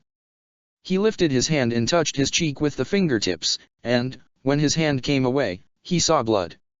His left eye was bleeding. Itaki watched the raindrops hit and dilute it. It trailed down his white arm till even his Sherry-non could not tell if it was ever red. His heart had picked up the pace again, and the mortal fear he had tasted for the briefest moment in his sleep returned once more, had he just seen a vision from Izanagi. Chapter 49, The Devil's Moth. A windy night, birds were flying over a big watermill that slowly creaked, unable to move completely. Birds would swoop down, bounce, glide into the air currents and then land back again on the flume. He could only see a trickle come down from its mouth. The water had gone dry up in the stream. If it rained, the mill would move tonight. The birds, of plumage snowy, flew up to start the game again, trilling and chirping nosily now. These were night birds. It had been a while since he saw one. He had not been in this part of the land of rivers in so long. It was a village that served as a resting place for travelers, the only one he knew of that lay close to the caves near the Hidden Valleys village. Wind chimes knocked together at a shop's door. Many people were out on the rough streets tonight. It was a local religious festival. Countless lanterns, big and round, hung from the ropes stretched from one roof to another. They bobbed in the wind. One fell down and nearly landed on a passerby's head. He yelled at the shop owner, who muttered out an apology, grabbed the lantern, disappeared into the shop. Women and children wore colorful kimonos, a chaos of bright lights and colors. They broke night's deep presence that hovered over the whole festival. He breathed in softly and got a whiff of something familiar, and his hesitant lips seemed so nearly to smile outright. Dangos. Fresh and round and colorful dangos, and a vendor was selling them just a couple of feet from the restaurant. Sweets, he had always been fond of them. If it was between something spicy and his favorite sweet, he always chose the latter. He did not know why, but the taste of sugar on his tongue made him happy. It was light, it lifted his spirits. It was a boyhood pleasure that he still cherished, fleeting pleasures of innocence, possibly the only one he had managed to protect over the years as a shinobi. He looked at the vendor again, indecisive. His fingers and legs slightly twitched as though he wanted to move forward, a smile threatening his lips, but he stifled it. Serizawa and Karen appeared from behind the large sacred stone. Serizawa looked a little whimsical and out of it, more than usual. There was a scroll in his left hand. Karen was a little chirpy. The festival and colors excited her. She spun around once and then twice to look everywhere, nearly bumping into people. There was a wide smile on her pink face. Where had his little one unearthed this woman from? Serizawa stopped by the guardian deity statue, which stood amid shivering shrubs, and held out the scroll. Itaki-sama, it's from the Hokage, he said, and watched Itaki as he took it from his hand and read the message. A deep breath escaped Itaki's lips, but he said nothing. He burnt the scroll with an exhalation of katon and looked back at him. Take Karen and survey the area up in the mountains and meet me at the temple on the hill in an hour, he spoke, directing his gaze to her face now. A frown was beginning to form on her features. She opened and closed her mouth several times as if she wanted to protest, but in the end, she chose silence and strode off with Serizawa to the gates on the east side. Dull sounds from a bell came throbbing through the trees down the hill. He gazed up, and, at that moment, a streak of red cut across his vision, and, reflexively, his hand shot out to grab it out of the air. It was a pinwheel. Its straw was slightly crooked. The wheel still spun to the left in the wind. He raised his eyes and gazed upon a wee girl, no older than 5, who buried her face into the material of her mother's kimono. The mother knelt down and urged her to go forward with a little encouraging pat on the back. The girl-child's cheeks were red, and her big round eyes dressed in tears that sparkled. She approached him with small fearful steps till she was standing close to him. Her head tipped back to look up at his face, her wavy hair left in a wild disarray. 2 tiny combs threatened to fall out of her hair. Her pink mouth trembled, round cheeks turned deep red, and she raised both her hands in the air, an innocent challenge in her eyes. It was her pinwheel, and she wanted it back. The little one amused him. He turned it one last time between his fingers and lowered his hand. She took it from him, a big and beautiful smile spreading across her face, and ran off to her mother. The woman hugged her close and smiled at him before she took her daughter's hand in hers and walked off to a shrine on the left. It was as though something flashed right before his eyes. In that moment, all scents and noises in the air forgot their mechanisms. There was nothing but stillness for him now. Languid sounds of voices, sluggish movement of the watermill. Everything vanished in the sharp sounds of wind, shattered like glass many pieces. He could not collect them all, even his sharing an eye failed him. The smile was gone, and his eyes stared at the woman and the girl-child as though he knew them from another life, another time. The scene, like the inkwash painting which grew, seemed familiar, soft and real. She still held the straw in her tiny hand, and the paper pinwheel spun and spun in the wind, making his thoughts whirl with it. His mouth was dry, his tongue, thick and pulpy. He was a thirsty traveler who had not tasted water for days. He did not know when he moved to the stone stairs, and the rain came pouring down after a rumbling call from sky. Itaki heard the girl's little cry behind him, but it was forgotten in the midst of his memory's storm. He climbed the stairs, steps firm. They never faltered. He had never known them to falter ever since he left the grasp of childhood behind. He was as sure of foot as the devout monks who had climbed these stairs 1,000 times. Few gusts of wind hit him and sent shivers down his spine, but his thoughts were too strong for such distractions. He passed through the torii that had borne the lashes of time and nature and came across a dilapidated temple. The stay that supported the heavy bell had rotted away and fallen down into what were the final remnants of the sanctuary. It was nothing more than a heap of rubble and stones. The bell lay on its side by a set of stairs. When the wind went at it, its clapper collided against the inside to produce sounds. They would never be able to repair it. Itaka looked through the drizzle and mist at the Temaizwa. Its roof was still intact, everything below it was broken. His steps were slow, deliberate, almost cautious, and his ears were filled with lovely and pretty sounds from her lips. "Itake, you can offer something at the shrine. It'll bring you luck," she said and looked at him, peering into the deeps of his eyes as he looked up to gaze upon her white face, sun shining behind her. He stopped at the shrine. It was broken. Entranced by her presence in his visions, he reached into his pocket and took out a coin. The head of the child deity had fallen off, its smile broken and crooked. He could not even tell if it really was a child or not. He sat down on one knee and placed the coin before it into the stone basin, his fingers touching the rough and wet stone there. He could hear her, an encroachment of his kingdom, whisper unto him in loving tones, "You're a good boy, Itaki, you're such a good boy." Her fingers swept his cheek's curve. She bent down, and her lips, as delicate as they were red, pressed against his right cheek and then the left, and he could feel them leave a pleasurable sensation on his skin, could smell the fleeting sandalwood scent in her hair that he blinked once and closed his eyes and gave a slight shake of his head. "Oka-san," he whispered, bent his head down, looked at the water pour out of the basin. Itaki had not thought of her in so long. He left her behind the heavy veils of distance and time. When the massacre happened and her lips were moistened with a bit of water, he did not know what he felt. Anger? Relief? Sorrow? Loneliness? Suzuki was too young, only 6, and he was but a boy himself. The burden was too great for a child's heart to bear. She was gone just like that, and he did not know what to do, did not know how to comfort a child. Slowly, he raised himself up to his feet, and his senses focused on that single woman in his scattered memories.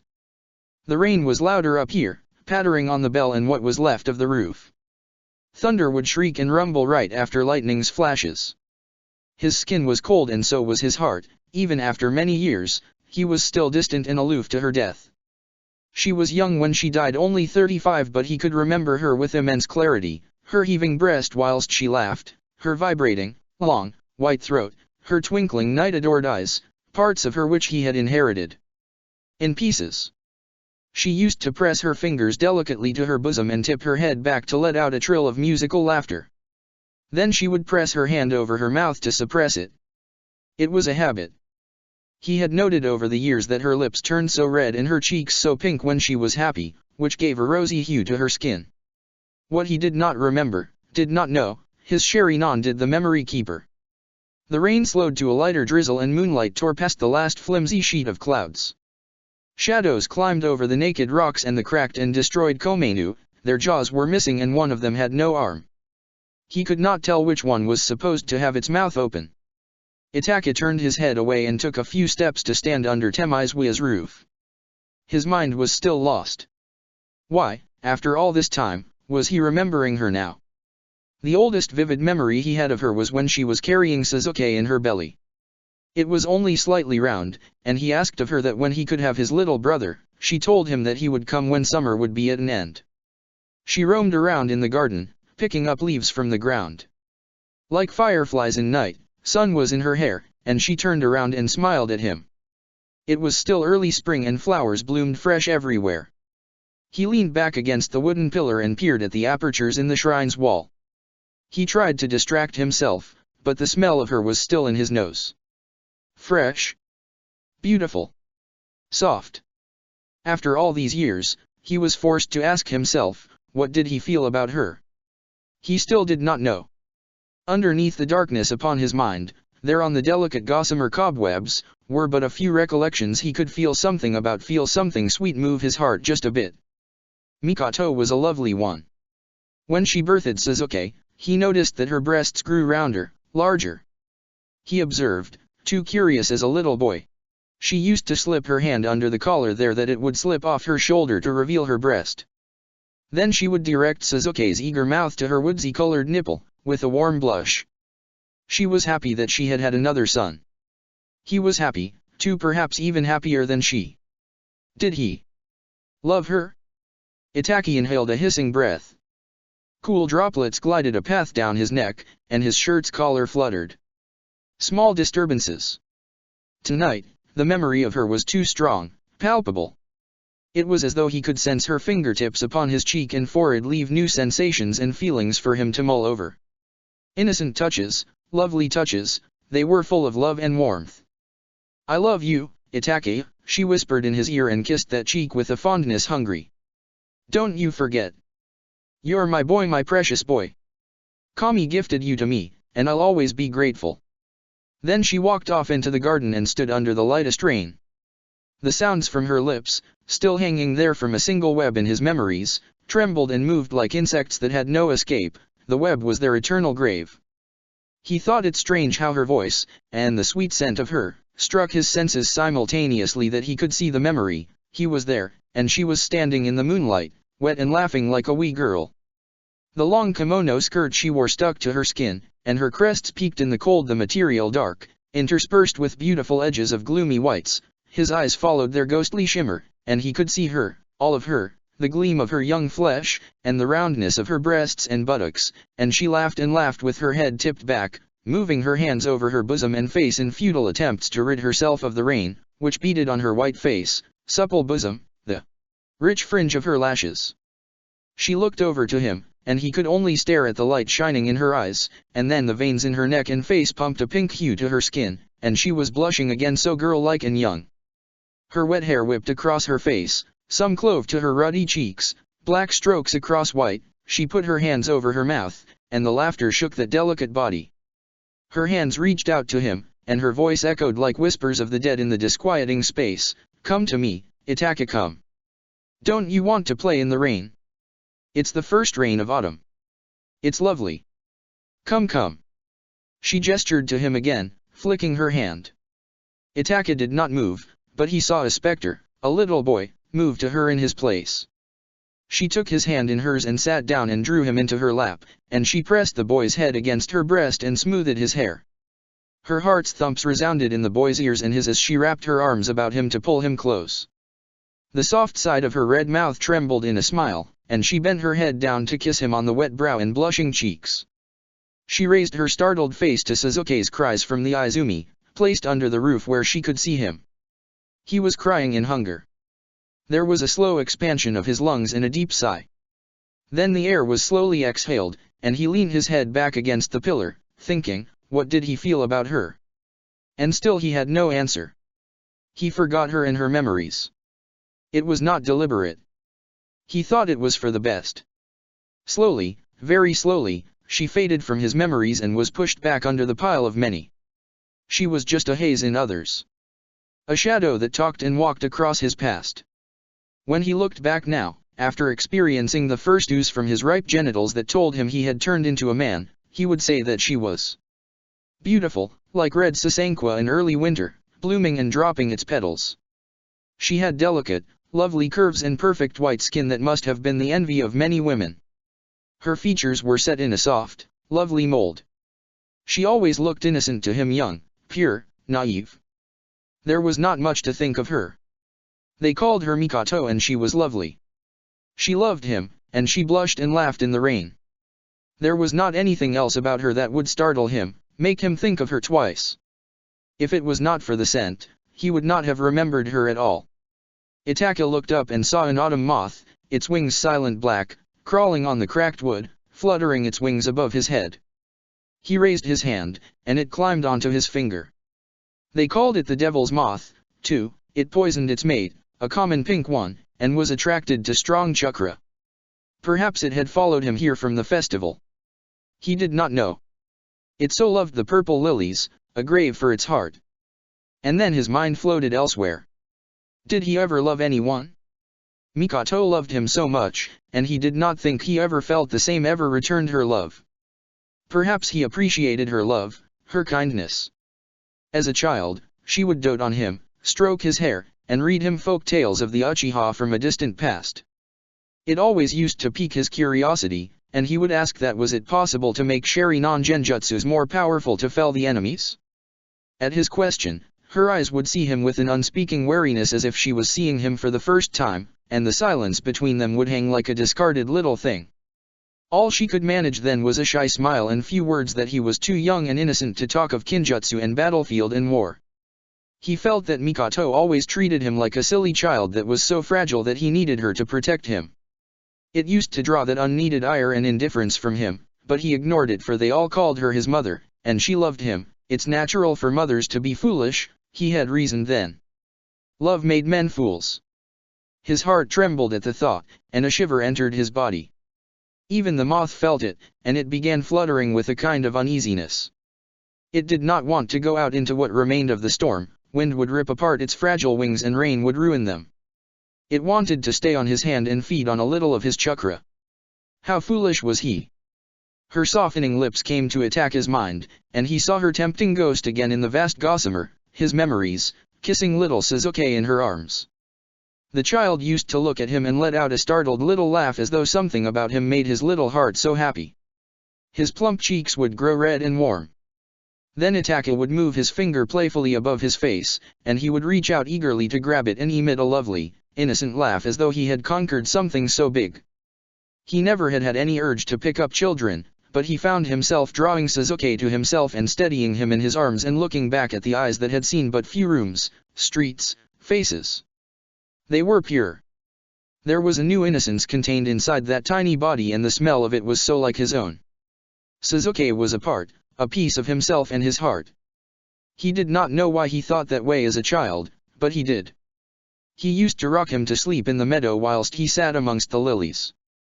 The sun was a bit warm in the first weeks of autumn and Suzuki liked it. He always drifted to sleep in his arms, and when Itaka would slide his eyes down the clean and such soft lines of Suzuki's round cheeks, he would see nothing but purity, love, wonder there. It had struck his heart then, the slow trembling of the babe's lashes and the growing smile upon the softest mouth he would ever see, as Suzuki looked upon him. And all was forgotten. Everything was wondrous and love and pure. Itaka had asked himself many times over the years, why did he love him so much? And just like his mind failed him to weave a reason for her, he had none for him, too. He did. It was easy. It was simple. Somewhere in the past, when he was but a boy who saw Mikato's belly grow with Suzuki, he had felt something inside his heart, a raw anticipation, thrill, adoration. Sometimes, he used to sit beside her and look at her growing belly, and she would touch it tenderly and tell him that he would be Suzuki's brother and that he would have to protect him and that Suzuki was a part of him the way he was of her, and that they were brothers, and they would always find strength and love in this eternal bond of flesh and blood. His mind spoke when his tongue did not. Silly girl Ataka believed all this before she had spoken the words. He still did, he always did. For all her girlish charms and naivete, her words were true. He grew to love the child over the years. Little by little, as he inevitably lost his own boyhood to vulgarities, Suzuki became his mirror. He was that ethereal part of himself that he greatly cherished. His smile lightened his burdens when hers never did, and he did not understand. Suzuki was to him what he was to Mikoto, pure and innocent, needing love from the temporal hearts, soiled by fault, error, lust's parts. And, oh, she had loved him the way he had always loved Suzuki. No, his love was greater, deeper, sweeter than hers. It always had been. She had never tasted the madness of love's obsession the way he had. It was divine Kami's curse. Every waking hour, every sleeping flower, he felt it in his breast, nurtured it in his spirit's nest. She never knew adoration, he lived it. Kami, oh, Kami, thou art blessed. She lived a woman and died a girl, naive, always naive. She knew nothing of the reigns and worlds she danced in. Itaka could still remember her bloody hands trembling against his cheeks, eyes filling with an aching hurt which would never leave. Lips smeared with so much blood as she reached up to plant a kiss on the side of his mouth. She could not do it. Death had her body in its grasp. It was dragging the spirit which struggled from her skin, and her very bones shook with the paroxysm of the final bits and pieces of life that struggled to hold on to tell him that she loved him still, that he was her precious boy, and then she fell back into his arms, lifeless, her eyes staring into his as though they were a blank canvas that needed life's blacks to fill their bleeding depths. Mikoto was dead. Gone into forever, and he felt rain trace the lines of his expressionless face. Did he weep? He did not remember.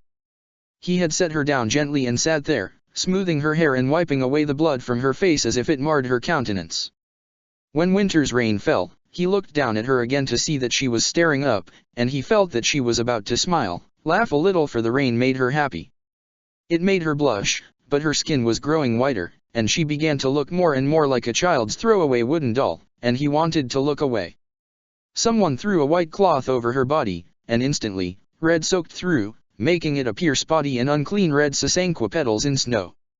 He did not lift it then, and he did not raise it at the funeral. He wanted to remember her and the smile she wore on her pretty face and her laughter's tinkle, ringing like the chimes at the garden's door.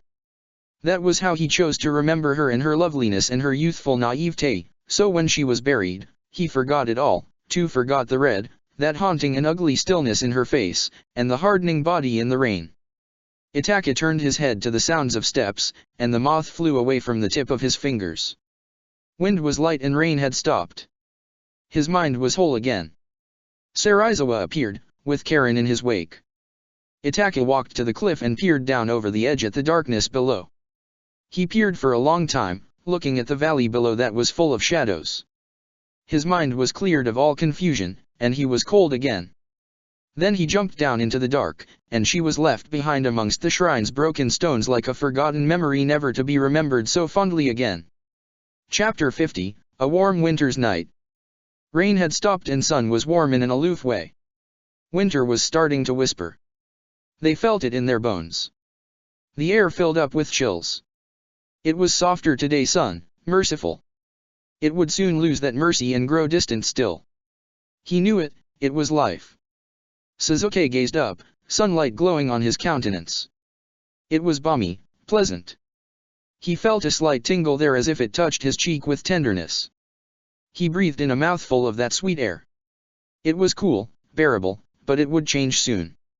Sensors told him that winter was announcing its slow arrival, and this time, the peaks up north would be draped in snow. Itaka came into his mind suddenly, and his face hardened, but then, as if a flood of memories delighted him, the look slowly went from his face and he appeared grim and sober again. It was his mask, which he wore regularly. It would snow where his brother had gone. The cold and what Sasuke had done would only make the older one suffer. He leaned back against the tree, head down, hair fallen across his eyes. He looked troubled. A deep sigh came from his heart and lips. It was wrong, but anger ate at him, fiery, hateful anger. His brother was cruel. He was cold. He cared for no one but himself. All Itaka desired was for him to break and bend before his commands. Sasuke had grown resentful of his games. They wore him down, humiliated him, left him a broken toy he discarded and then decided to put back together on a whim. He was a leaf floating on the unsteady waters of his older sibling's violent heart, not knowing when a cruel wave would drown him, swallow him up, spit him out for dead.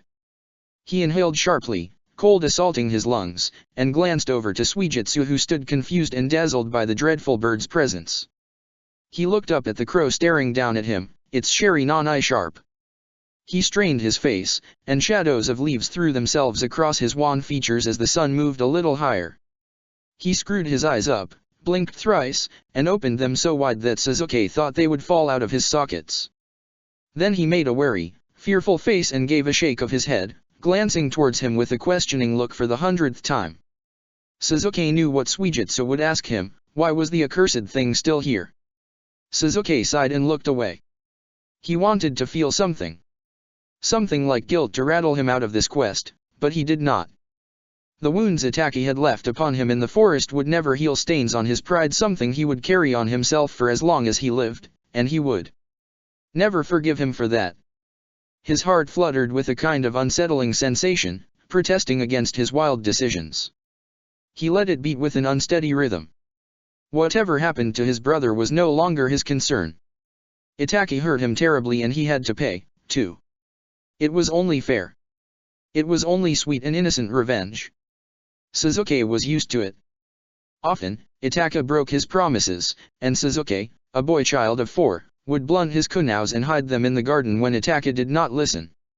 It caused the boy much distress, but it delighted Sasuke when Itaka would pace around, worry on his face. He had ignored him. He had to pay. Mischievous boy, yet Itaka always caught Sasuke. He would smile at him, telling him that he was a mischievous little boy who caused him distress, and leave him at home for days, with his mother, and he waited and waited in the garden, looking out at the sky, counting the hours till his brother, his only brother, would come back and play with him in the forest. Days would pass by, and he would grow angry, almost resentful, with Itaka. Fugaku was always silent about matters of his anguish, innocent pleas to tell him that when his older brother would be back.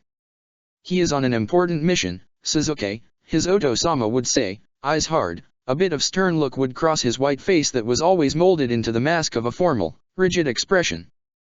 Then his eyes would slide over that soft face, filled with a child's grief, and darken with an emotion that he never understood, and he would speak again, a forgettable quietness to his heavy voice, your brother is a brilliant shinobi.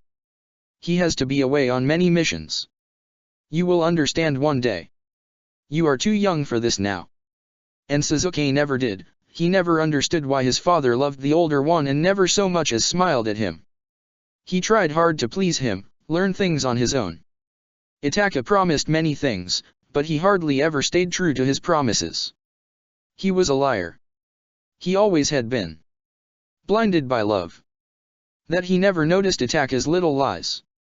Sasuke bunched his hand into a tight fist, and a shiver ran through his body and rigid spine that delightfully tingled, a newer anger which rose. It simmered his blood, and he fought for control for a moment before his emotions betrayed him. The feeling was gone. It was a subtle ache of a boy's ire now. He could manage that. A mocking smile came across his lips, and he seemed more at ease. Voices floated to him from behind the bare trees, and Kai, Sakura, Hinata, and Yu came into view a moment later. They had a mission today and were asked to sweep the forest and get rid of any bandits hiding in the caves by the river. Kill the pesky bandits.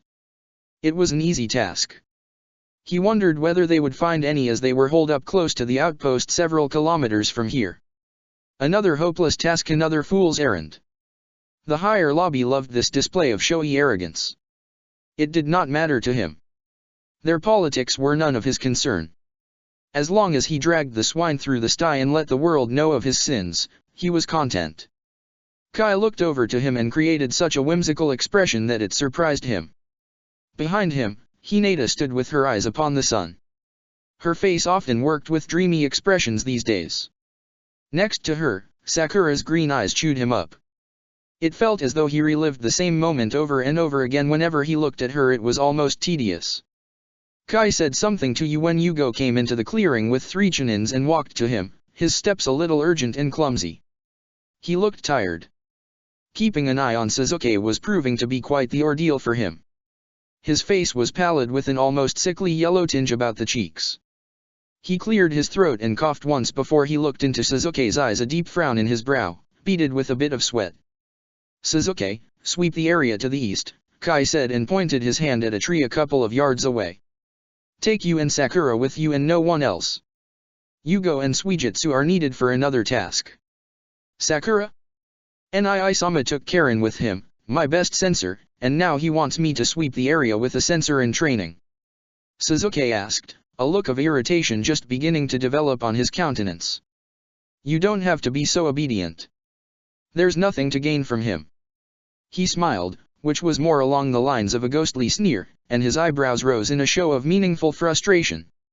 Kai let out a heavy sigh that moved his breast, and then he looked back at Sasuke, appearing unconcerned. "Sasuke, I don't know, I'm only following Itachi-sama's orders. It's not as if you have a choice. You should obey. It's for the best," he said, and Sasuke could almost taste the arrogance in his voice, and he loathed how Kai was looking down on him because of the little power he enjoyed under Itachi's wide wing, his demmed brother. Sasuke stepped closer and stood stiff and erect, a contemptuous smile reaching his eyes, and they began to glint with an emotion so intense that Kai's eyes trembled once and squinted against the malice he radiated.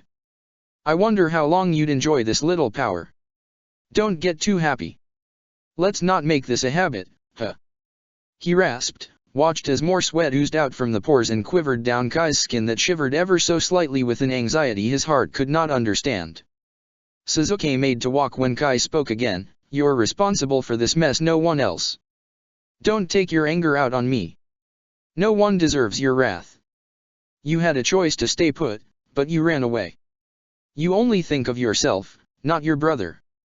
He's human, too. He loves you, but he was angered by your stubbornness, and you suffered for it. You're to blame for your mistakes, not him. The world doesn't revolve around only you. He has more on his mind than just you. I really wish you could understand that." Then he said no more and turned his eyes away. "Nii-sama loves poetry. You've come to like it, too? Working under him has turned you into a poet. Aren't you a lucky man? You should read it out to him. He might like you now." He stopped and smiled. "This won't last. Enjoy it while you can." Then, taking a step backwards, Sasuke turned around and walked away from him. He commanded Sakura and Yu to follow him and left the clearing without looking back at Kai. It did not take them long to reach the river to the east. He decided to split up here and leave Yu to scan the area on the river's edge, a ground covered in pebbles and sand. The water gathered in there in summers and lush grass grew in abundance. It was dry and yellowed now. His eyes traced the silent shore, and he turned away abruptly and started running towards the caves up in the cliffs. Sasuke kept his running speed slow to allow her to catch up. She was slow.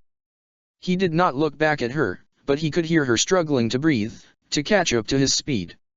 It took them long to cover a small distance. He could have done without this distraction. At last, they arrived at the foot of the hills. The boulders were big and round here and the grass grew tall. He turned around and saw Sakura slowing down her run. She stopped and bent forward, hands on her knees, panting.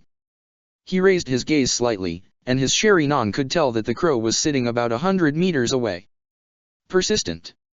Like his brother, birds of a feather, and he almost had an urge to laugh at the thought. Sakura's small shoulders lifted on a quick inhale, and she raised her deeply flushed face to him, savoring the look on his visage that was without the usual touches of arrogance and aloofness. Her neck and face were sweaty. Her hammering heart finally stilled, and her breath slowed from harsh spurts to shaky ones with an occasional shuddering one that shook her body. For some moments, Suzuki kept looking at her, appraising her. She was odd, always had been, but something changed in her eyes in the past year or two, and he could tell that it stirred an emotion in their depths, and her heart would beat with a dangerous and wild yearning that a sensation of ache would streak through her angry chakra bolting in her thin veins. It was an exquisite thing that aroused nothing but curiosity from him. It was her, she had to be the rat in his team. He just needed to check something to be sure. The crow's caw disturbed the long spell of silence, and he finally turned around and started walking to the boulders, and then his walk progressed to a jog and she ran behind him, too, clambering onto the rocks, jumping as high as she could to stick her feet to the stones. The chakra there was smooth and even an easy task for her. They reached the top of the cliffs in a few minutes. The wind blew strong here, and the cave's mouths, covered in mists. His Sherry-non was enough to tell him that it was a trick of nature. He glanced at her for a moment and commanded, "Scan the caves." Sakura nodded in silence and clasped her fingers together and pointed just two upwards to sense. She needed enough chakra to sense some caves. They were large enough for a child to crawl through, but she knew that a simple Doton jutsu could always fix that. Shadows slid down like black tar on both sides, and she could barely see anything inside the cave. It was dark in there, but nothing noticeable hit her senses. She gazed at Suzuki out of the corner of her eyes and saw him looking at her as if he was sizing her up. Suzuki's face was completely expressionless. His Sherry-non was out, and it was raking over her body, piercing skin and bone to gaze upon the web of her chakra veins, and she felt denuded before him, naked and willing to allow herself this silly pleasure that, at least, his eyes were gentle today. Sakura started panting. Her breaths came out a little faster as warm air, and she started to make a few hand seals to pour out the chakra from the seal, on her forehead, when he stopped her. "No need," Suzuki said lazily and ran his eyes about the cave. His Sherry-non gave color to every little thing. The chakra glowed yellow in one snake and pink in the other. They were poisonous. The flowers growing out of the cracks cradled their own chakra. The whole network was a disjointed mass of colors. It was empty. If bandits ever took refuge there, they were long gone. He gazed at her and his eyes were soft, too beautiful, and he was looking at her fondly that her heart could not bear it anymore. It leapt up with a girl's joy. Her face got hot, and she stiffened when he stretched his arm and brushed his fingers on her nape. She clearly felt the whirls on the fingers there. Heat coiled in her stomach, and a haze came over her that the skin trembled and heated at the sensuous glide of his fingers. Something stranger tingled there and disappeared. It was a sudden stab, a different kind of sensation, but it disappeared quickly. She caught her breath in a disappointed sigh when he pulled his hand away. The skin still ached and quivered like a needy maiden in heat. Blood roared in her ears, and the feeling did not recede. "I thought it was a yellow spider." "It's poisonous," he said and looked away again. Sakura turned her head away, and tears threatened to track her cheeks. She hastily wiped them away from her eyes and glanced at him. He had not looked her way. She reached up to touch where he had touched, her fingers ice cold against the flesh there. The skin burnt and throbbed, an open wound, but she smiled that he was not cold to her today. Suzuki blinked, and the Sherry-non spun with less haste in his eyes. She was still sensing weakly, feeling the palpable aura of his dense, sinister chakra roiling wildly in his veins. It was monstrous, powerful, beautiful that the more she focused on it, the more she could feel it crash out of his body like storms that sought to ruin her, crush her to bits, touch her in an intimate way that goose flesh broke out all over, and her thighs quaked, a warmth which was primal in nature. This feeling was real. How would it really feel to touch him, draw that hot chakra out of his stubborn body, make it grow, watch it harden, and slip into her waiting form and hit the very core of her and mold it in a way only he could? She parted her mouth, feeling as though she could almost taste him on her tongue, and she lost the voice to speak. Suzuki was looking to the right, still seeing it all through his Sherry-non, and she was left behind like an afterthought in that moment again. Sakura inhaled and moved her eyes over his sweaty neck, and the skin that had turned pink there with the running, his veins beating hotly under the skin there. "Should I?" Sakura asked lowly in a voice that was very timid. He was kind today, there was no need to displease him. No, he said and cast her a guarded look and turned around to jump down. There's nothing to see here. Sakura did not say anything. She followed him down the cliff, jumping on the slippery boulders. Moss had grown thickly over them, but her chakra control was enough to cut a safe path for her feet. She followed him quietly, not saying a word, though she wanted to say much. When they arrived at the shore, you had still not come back. A pleasant smile spread across Sakura's lips, and she felt her cheeks become warm. It was a silly feeling. She was like a child. They were all alone. Suzuki bent down and picked up a smooth stone. He snapped his wrist and threw it at the still water. It skipped over the surface many times till it disappeared behind the fog's wall. He sighed and looked at the crow as it cawed with a tilt of his head. I heard you be quiet, Suzuki said, sounding almost amused, and then he bent his arm. Come here. He indicated with a flick of his head. The crow twisted its head around a little and stretched its neck out as though it was deliberating, then it flew down and landed on his arm, with a powerful movement of its black wings. Suzuki stroked its head, and Sherinon pulsed and whirled with its red eyes. You're a mean little thing. Mean and nosy, he whispered and ran his fingers across that coarse beak, and the crow cawed loudly again. It understood what he said, and he playfully tilted his head left and then tilted his head right with the crow's movements, and it, too, tilted its head to the left and to the right and then back again, playing with him. It bent its head forward and back and then to the right to copy Suzuki's movements. It let out the loudest caw and flapped its wings again, joyously. Suzuki laughed in response. Sakura looked on, staring at him and the crow. It was strange. She did not understand him and what made him happy. He was a child now, drawing amusement out of something so strange, she thought. At that moment, Suijitsu came running towards him, waving his arms frantically. Lad, get away from that nasty bag of feathers. It almost poked me eyes out. Save ya purty mug. He yelled and drew near. The crow glared at him, its sharing an eye glowing amidst fog, and flew up to obediently land on the same branch from where it had come down. What are you doing here? Suzuki asked as the crow cawed over and over again in a disapproving manner. It was beginning to give him a headache. He looked up, locking his big red eyes with its tiny ones that bore the spinning shurikens, and spoke, quiet. And it fell silent immediately, hopping to the right and left in an impatient manner as though it wanted to release piercing screams again. I need a wee moment, Suijitsu said, huffing and puffing, hand pressed to his heaving breast. Then he reached to his back and pulled out a bottle to take a few gulps of water. A satisfied sigh came from his mouth, adorned with sharp and strong teeth. They were well set and sparkled with a pearly luster in the light. Suzuki always found them odd, as if the Hojiki man was born with all his dental bills paid. Suijitsu turned his eyes and gazed at Sakura's pink and confused face. Pinky-chan, haven't seen ya in days. He almost shouted, a wide smile on his face. Ya knickers all good? Last I saw ya was pink in the face, stars in ya eyes, as ya saw Takasama all the way through like ya had a Byakugan. The thirst was real. He breathed out a heavy sigh and shook his head and stared up at the sky with a sober expression as though he was praying before the kami for his dear life. Sakura's cheeks were loaded with a blistering red color. She looked surprised, and then a deathly pallor spread over her features. Blood drained from her face and body. Her face transformed again and grew rigid, and the usually pleasant curl of her mouth vanished into a hard and thin line. She looked murderous. It's a right me can understand a wee bit, Suijitsu spoke, with an air of adult seriousness and a slight wave of his free hand. He's less purty compared to me lad here, but he's just a lil sharper, a lil harder, and a bit longer puns could be there. But, maybe, thinner. Knock it off. She isn't used to your sense of humor.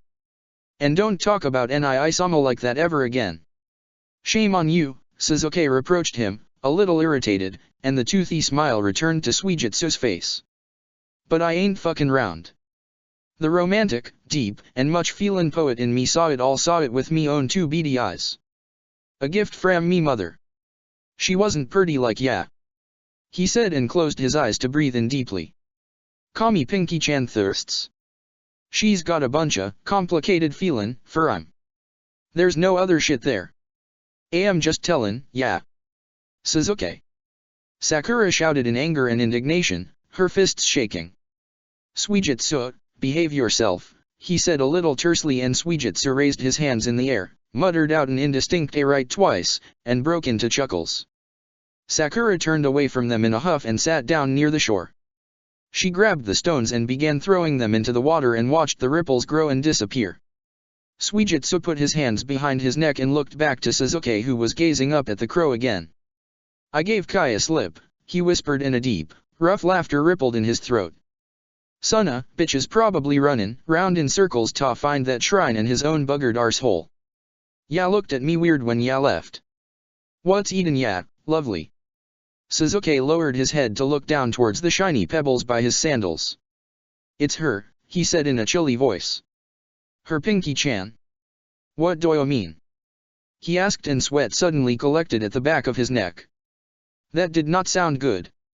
"She's the one leaking the information about me," he said, and a stunned expression crossed Suijutsu's face that grew whiter by the moment. "It can't be anyone but her."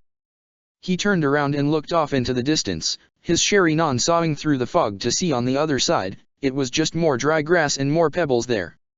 "Yeah, sure?" he asked, keeping his voice as calm as he could, and took one step to stand beside Sasuke.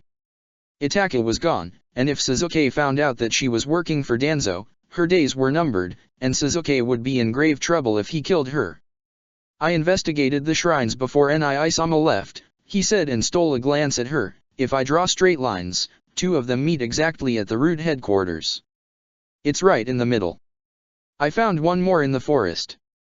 It was a little farther than those 2, but I can carve a straight path from it all the way to those bloody gates." "Did ya find more?" he asked, and looked fearfully from Sakura's back to Sasuke's white and unkind face. It was trembling, the smile on his lips was changing a bit. "No," Sasuke hissed, almost resentfully, "Nii-sama never gave me the time. He kept all of you busy. His games aren't fair." His face was contorted in such fury that Suijutsu looked away to watch Sakura throw another stone into the river. She was too far away to hear them, but the air suddenly felt colder and sinister. It had ears that would hear their words and a cunning mouth to convey them to his friend's enemies, murderers of his beloved father and brother. He felt a chill right there in his heart and felt a little anger, too, but he had to be the wise one for now. "What does it, Aveta, do anything with? Her home is close to where Danzo sits like every damned root dog," he spoke again, and the cutting coldness in his voice was still there. "I'd asked Karen weeks ago to confirm the official Umbu and root seals in Nii-sama's office about our missions and some other things. There's no record of her missions when she was temporarily discharged from my service to prepare for the tests. Not even a D-rank one. Who'd allow a Chunin to fuck about the house like that? They always have something to do, always." A wave of air floated towards them, and the combers rose to the surface and ran to the lonely shore. Suijutsu did not know what to say, but he had to say something.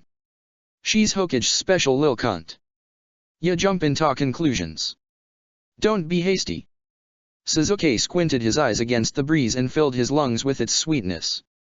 Then he let out a heavy breath that appeared like fog before his face. "I thought about that." He paused, and his voice was even colder now. It slid over his bluish skin and felt like trembling fingers of the dead. "And, perhaps, it's like you say, but why did she become a censor? Her range doesn't go beyond 100 feet, and Hinata was tricked by someone that night from a similar distance. It had to be a censor. Who else would know where to hide and find that seal-riddled tunnel in the dark? Karen could barely detect them. They were made with some kind of artificial chakra.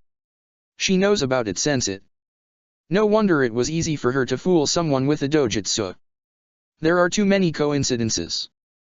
I can't let this slide." And his eyes were hard as dead pebbles on the ground, and it was chilling Suijutsu, making him shudder and shiver. "What do ya have in mind?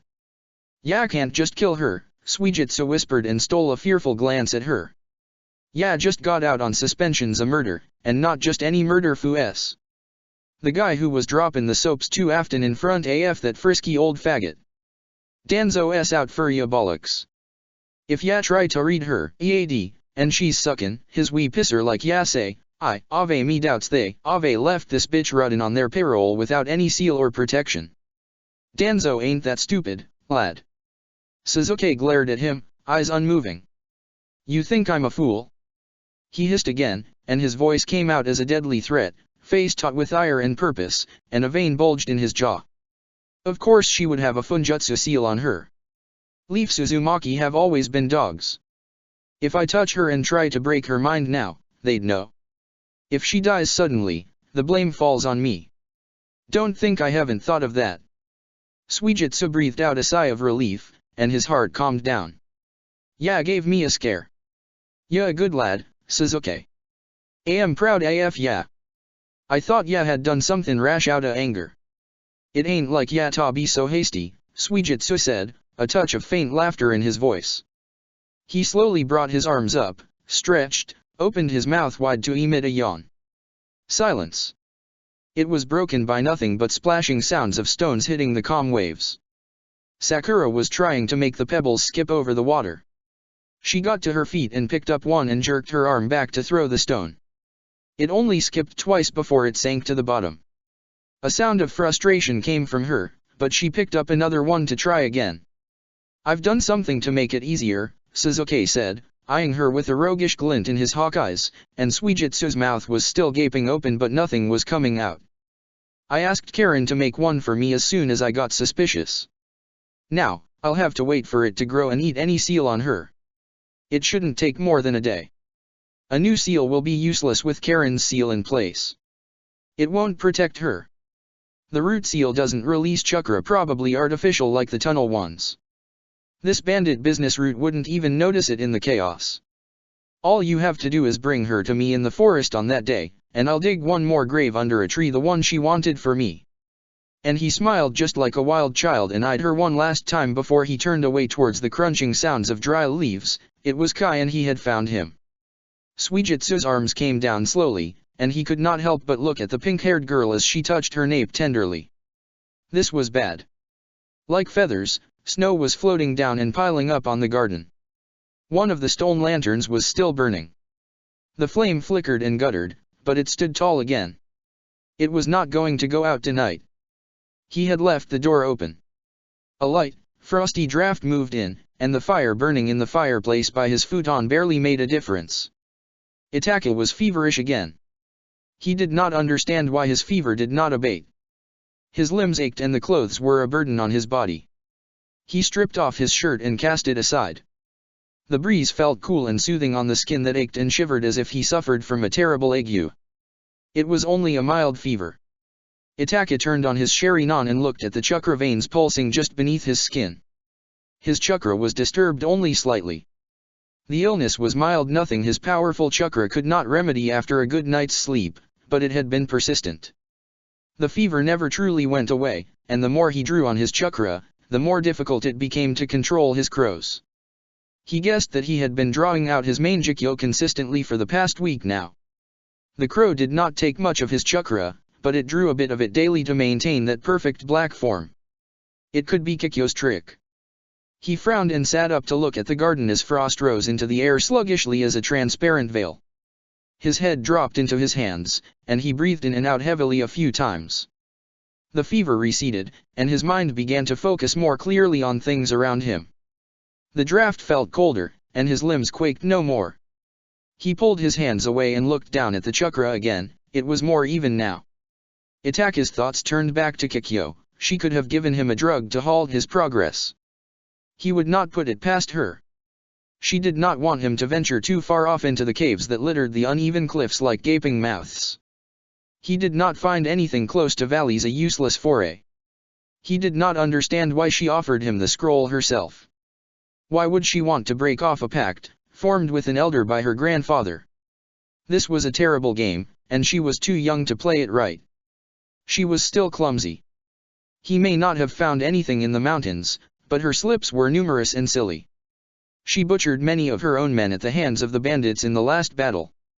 To show that she was being honest and forthcoming, that she was deserving of her position, and that the killed Shitji elder was a pest and a bitter old man. Such a trick may have deceived a fool, but he saw right through her mistakes. The powder she supplied to the men to make paper tag explosives was flammable. It was promised that the powder would not catch fire if it got touched by chakra, but it did. As soon as the bandits attacked the outpost, they could smell her treachery in the air. All they had to do was send their chakra flying at the barrels. Arrows carried death on their tips to end them all. The barrels exploded, and the whole area was changed into a scene of human shambles. Blood and bone splattered everywhere, and the stench was enough to make the stomach heave and churn. Limbs and arms and heads lay about, but even the stink of fresh blood could not hide her lies. Storm had stopped miles to the north, and rain did not come to wash away the last traces of that pungent smell. She never anticipated it and ended up looking like a fool before her council. Whilst quite girl-like, Itaka thought that she was cleverer than most. She steered the argument in her favor skillfully. She had men as her guard, good, loyal men. They came to her defense and laid all the blame down on the suppliers that they had locked away the stench of the powder with a common seal and that their novice ninjas were not used to such an advanced kind of flammable powder. It was something only a few powerful villages knew of. She was truthful there. It was a fancy new invention. Only Konoha, Cloud, and one more village, with a truly bizarre name, were using it against their foes. All of them used something different to make that powder catch fire, but they could never quite hide that smell. They let her off. The suppliers were attacked and killed, and no one that connected her to this treacherous act was left breathing. He did not intervene. Their matters were not his concern. He focused on his own task, though she amused him to no end. Itaki had tried to read her thoughts with a regular Sharingan genjutsu a few times, but it proved to be a futile attempt to breach the barrier on her mind. The layer of chakra there was thick and strong. It would be impossible to make a hole in it with the seal in place. All it did was repair the damage to the barrier caused by needless intrusions. It was simple but so effective that he was left with no choice but to resort to Tsukuyomi. Yet it was too soon to haunt her. She would die miserably and easily.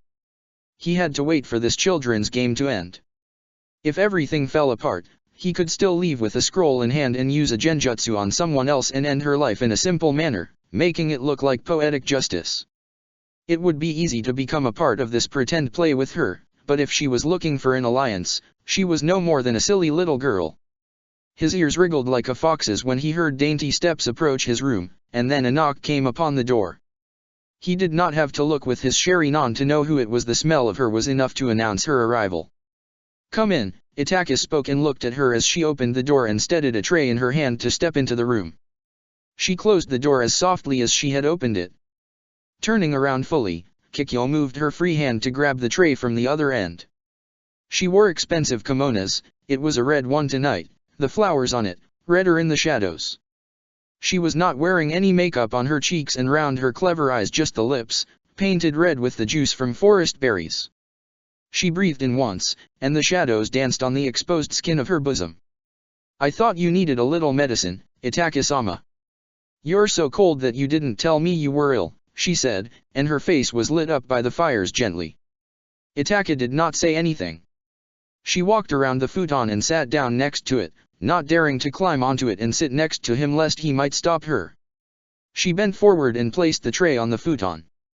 He looked at it once and then steered his gaze to the open garden door again. "There was no need for this," Itaka spoke and looked at the cup once more. "I have taken the herbs. The fever came down. You should retire to your chamber. We have a long journey to the next village tomorrow." Kikyo bent her head down a little. Her long, beautiful hair scattered about her shoulders and her sharp, girlish features were cast in shadows, and she gazed at him from under the black of her lashes. "You shouldn't worry about me, Itaka-sama. It would be terrible if you fell ill. Who'd look for those awful bandits? I'm but a delicate woman who needs you. They killed so many when the moon was waxing only 2 nights ago. It'd be unfortunate if your Hokage felt that she placed her trust in the wrong man. Even I would feel distraught," she said, and pulled her red lips in a lecherous and twinkling smile. Itaka cast her one last appraising glance and picked up the cup from the tray. Little leaves floated on the surface of a green liquid, and a pleasant smell crept up his nostrils. He brought the cup to his lips and stopped for a moment to take in the smell again, and then he took one sip. It was a little bitter, but when he took another one, it felt warm in his belly. Kikyo emitted a little laugh that rippled through her, cheeks reddening in amusement. "Itaka-sama," she said as if she was taken aback, "I'd never poison you. Your Hokage sent you here." Killing you would mean the end of my whole clan, but you know this, don't you? Her eyebrows scrunched, and she wet her lips as though she was thirsty and took in a single deep breath before she climbed onto the futon to sit a safe distance from him. Itaka gulped down the whole thing and placed the cup on the set of drawers by the futon. His eyes returned to her face and a sudden mischievous look came over her young features. She truly was in a mood to play. You should leave, he spoke and pulled his up legs to sit cross-legged. If someone from your clan saw you emerging from my chamber, it would shame you. I am pleased that you brought this to me, but there is no reason for you to be here any longer. It is cold in here, and I would prefer if it stayed that way. Then should I close the door to the garden? She asked, her manner unabashedly lustful. A chuckle broke from her lips and it became a rich, seductive laugh, and the sound of it was decadent. He was silent. It was futile to argue now. She came here with a purpose. It was best to play with her and end this quickly. Kikyo pushed the tray off the futon, and the cup there clattered to the floor, spilling whatever was in it on the polished wood. She drew closer and closer, as though she wanted to snuggle up to his breast, till she sat close enough that, when she breathed, he felt her breath slide hotly against the skin of his shoulder. It was warm, and it roused just a bit of his male lust. She touched the scar, and he chose not to tear his eyes from the snow that fell. The chill of it was real raw against his body. He did not want to shuffle off the sensation too soon. I want your agreement, your strength, and you. It isn't a sin. I shall prove myself worthy for you, Kikyo whispered, and her breaths were feathers burning sweetly on his unyielding skin. Let me motivate you. She hesitated for a moment and leaned into him. Then she stretched her neck, and he felt her red lips on the smooth slope of his throat, and she marked that unmarked skin with the berry's color. Her lips throbbed and an irritating current of unwanted yearning painfully and tortuously moved down his spine to rouse his genitals, yet still his eyes did not leave the snow. It was cold and its breeze was cooling down the blood. Haze came over Itaka's eyes, and they fluttered in protest. A feeling of calm engulfed him, and he wanted to lie back down and fall asleep. He straightened his spine in a stubborn attempt to sit upright, but his head bent down, and he placed his hand down on the futon to keep his balance and control. It's a mild sleeping draft. I didn't drug you. I wouldn't dare do such a rude thing, Kikyo whispered close to his neck, and her voice slid over him the way an evil wind did in a graveyard. It did not matter anymore. It was wise to let her do as she pleased. If he let her indulge herself, and if it meant that it would become easier for him to draw out that secret from her, then so be it. Her hand slid against his back, and she lowered her head, her lips eager, warm, vulgar on his breast. He never liked this much intimacy. Lust was an irritation he did not want. He was young, and it came to him often, and he confronted it with ease, with all the will his young body could manage, every ounce of it, every last drop of it, and he would let it ache dully till it would become impossible to control his need any longer. It was easy to hire a Teu to pacify his primal urges. They were skilled. There were no kisses and timid touches of lovers in their quarters. It was raw. Free from the social ideas of passions and foolishness of dazed paramours. He would stay there for one night, spend himself, and liberate his body from the natural urge and leave. It was uncomplicated. It was easy. It never bothered him. In the end, all he had to do was wait for that feeling, a familiar itch, to return, and he repeated it all over again. Sex for him was always the same. It was hot, primal, urgent. It lightened his spirits, his burdens just a little. If the woman was beautiful, he was, perhaps, slightly motivated to explore her more, but it was never anything sensual and soft. He was so used to warm pants and free displays of eagerly spread white thighs, damp in anticipation, that any other tale was foreign to his senses. Itaka did not understand why she was so desperate to please him. It was odd and absurd, but he stayed quiet and let her play. Kikyo was like this excited child who had discovered a doll hidden in a gift. Her feeble-minded pursuit of him was pitiful. It did not matter, none of it mattered. Her fate was in his hands. What good would come out of rejecting a free flavor of this? Nothing good, and the man in him did not reject the flowers that fell willingly into his lap, not often. He felt her hand brush his thigh and the front of his pants, and her desire to touch him there almost made him smile. This girl was a fool. Kikyo lowered her head and bit his skin hard. The marks of her teeth showed pink against the white. She was strange. She lowered herself still more, and he sensed her breath against the navel and the puff of male hair above his genitals. She freed him and turned her head to look up into his eyes. The light from the fire shone on her skin that she almost looked lovely. She parted her pink-smeared lips on a pant and spoke, "It's still distant like you. Shall I arouse it, for I want to enjoy you, too."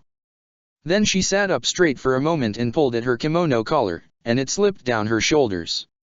Her breasts were round and full, and her crests, teasing pink and taut. His Sherry-non watched the leaps of Kikyo's wild, lusty heart and the shallow and tiny hitch of her breath that made the sweat roll down from between her breasts. Moving forward, Kikyo bowed her face into his lap. Then, quite readily, she took him into her mouth and searing pleasure streaked through him against his will.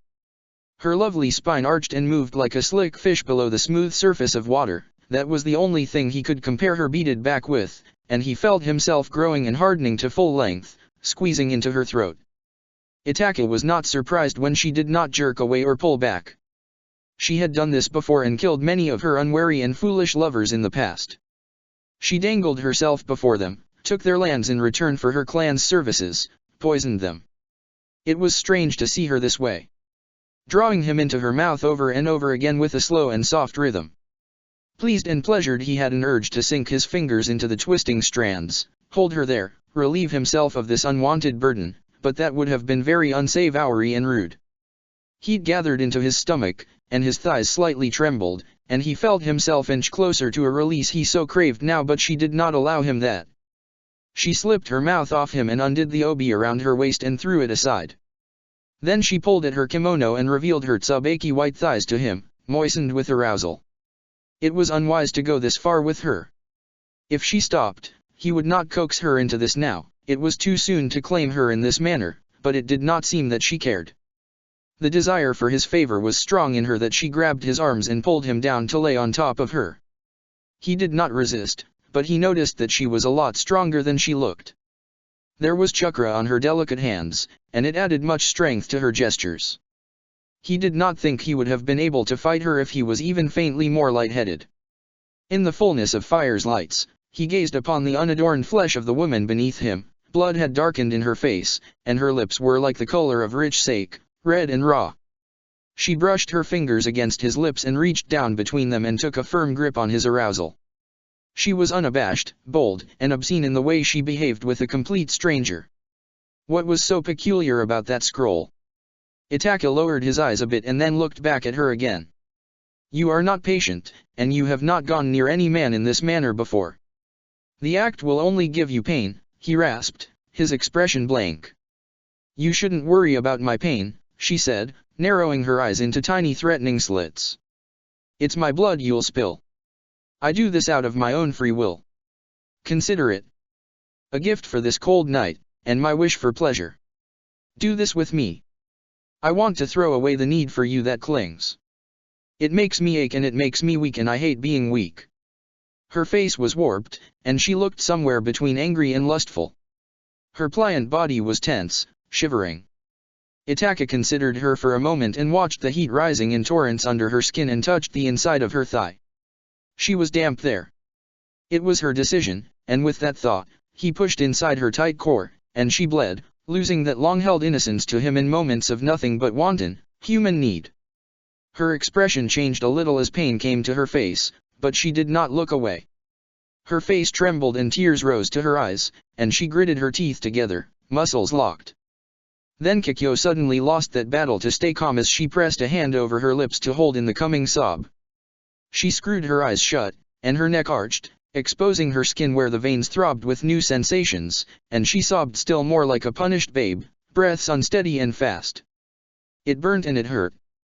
He was not gentle in his movement, bastard. He pulled back and plunged in again, and this time, her eyes flew open. A surprised, wordless cry came from her throat. Her channel was incredible tight. Hot. Slick. He bowed his head, braced himself on his elbows, and set a rhythm, deep and deliberate and slow, and she squeezed him tighter and drew him closer to plant kisses to his throat. Oh, it was strange the way she whimpered. Her eyes closed, and her mouth opened wide to let out hot, heavy breaths that hit his neck, becoming a new sensation that spun and whirled his blood like a tempest.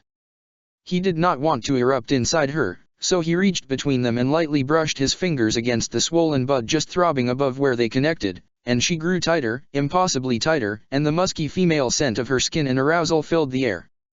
Kikyo just lay there, breathing heavily, skin trembling. The coil was unfurled. Her eyes fluttered open, and they were steeped in the kind of hunger he thought he had sated. In these moments, he controlled himself.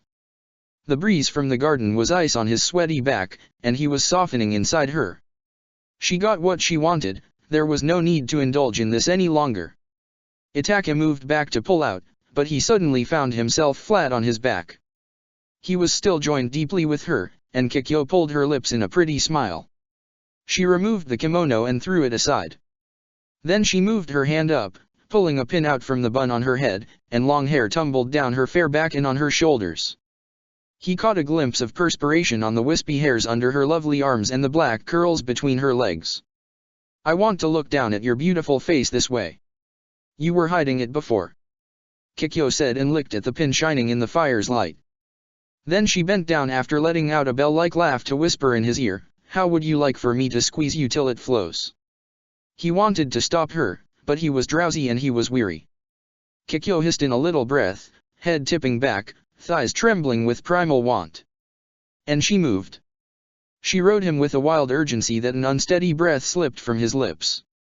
The flesh around her waist was red like in a glare of strong light, that fire playing beautiful, sinister shadows across the planes of her body. She moved her hands up and twisted the beaded tight crests, squeezing the breasts playfully, the pin clamped tightly between her lips, her thrusts hard and deliberate. There was wild, unbridled strength in the way she squeezed him when she bent down, the pin falling from her lips, teeth scraping along the hollow of his throat. "I'm so well pleased," she hissed, backing away and shuddering, "I'm so well pleased," and her fine back curved like a cat's flexible spine, and she planted both her hands on his breast. Her head dropped forward, and the pin in that other bun fell out. It unfurled, and the hair fell down in a cascade on her shoulder, and her thrusts were shallow, and then they were frantic that he touched her knees with his fingertips as though he was urging her to be gentle. His body moved with her thrusts, muscles straining, and a sensation of complete abandonment and a deep pleasure that rattled him in a way that he would never have wanted otherwise in moments of self-satisfying control.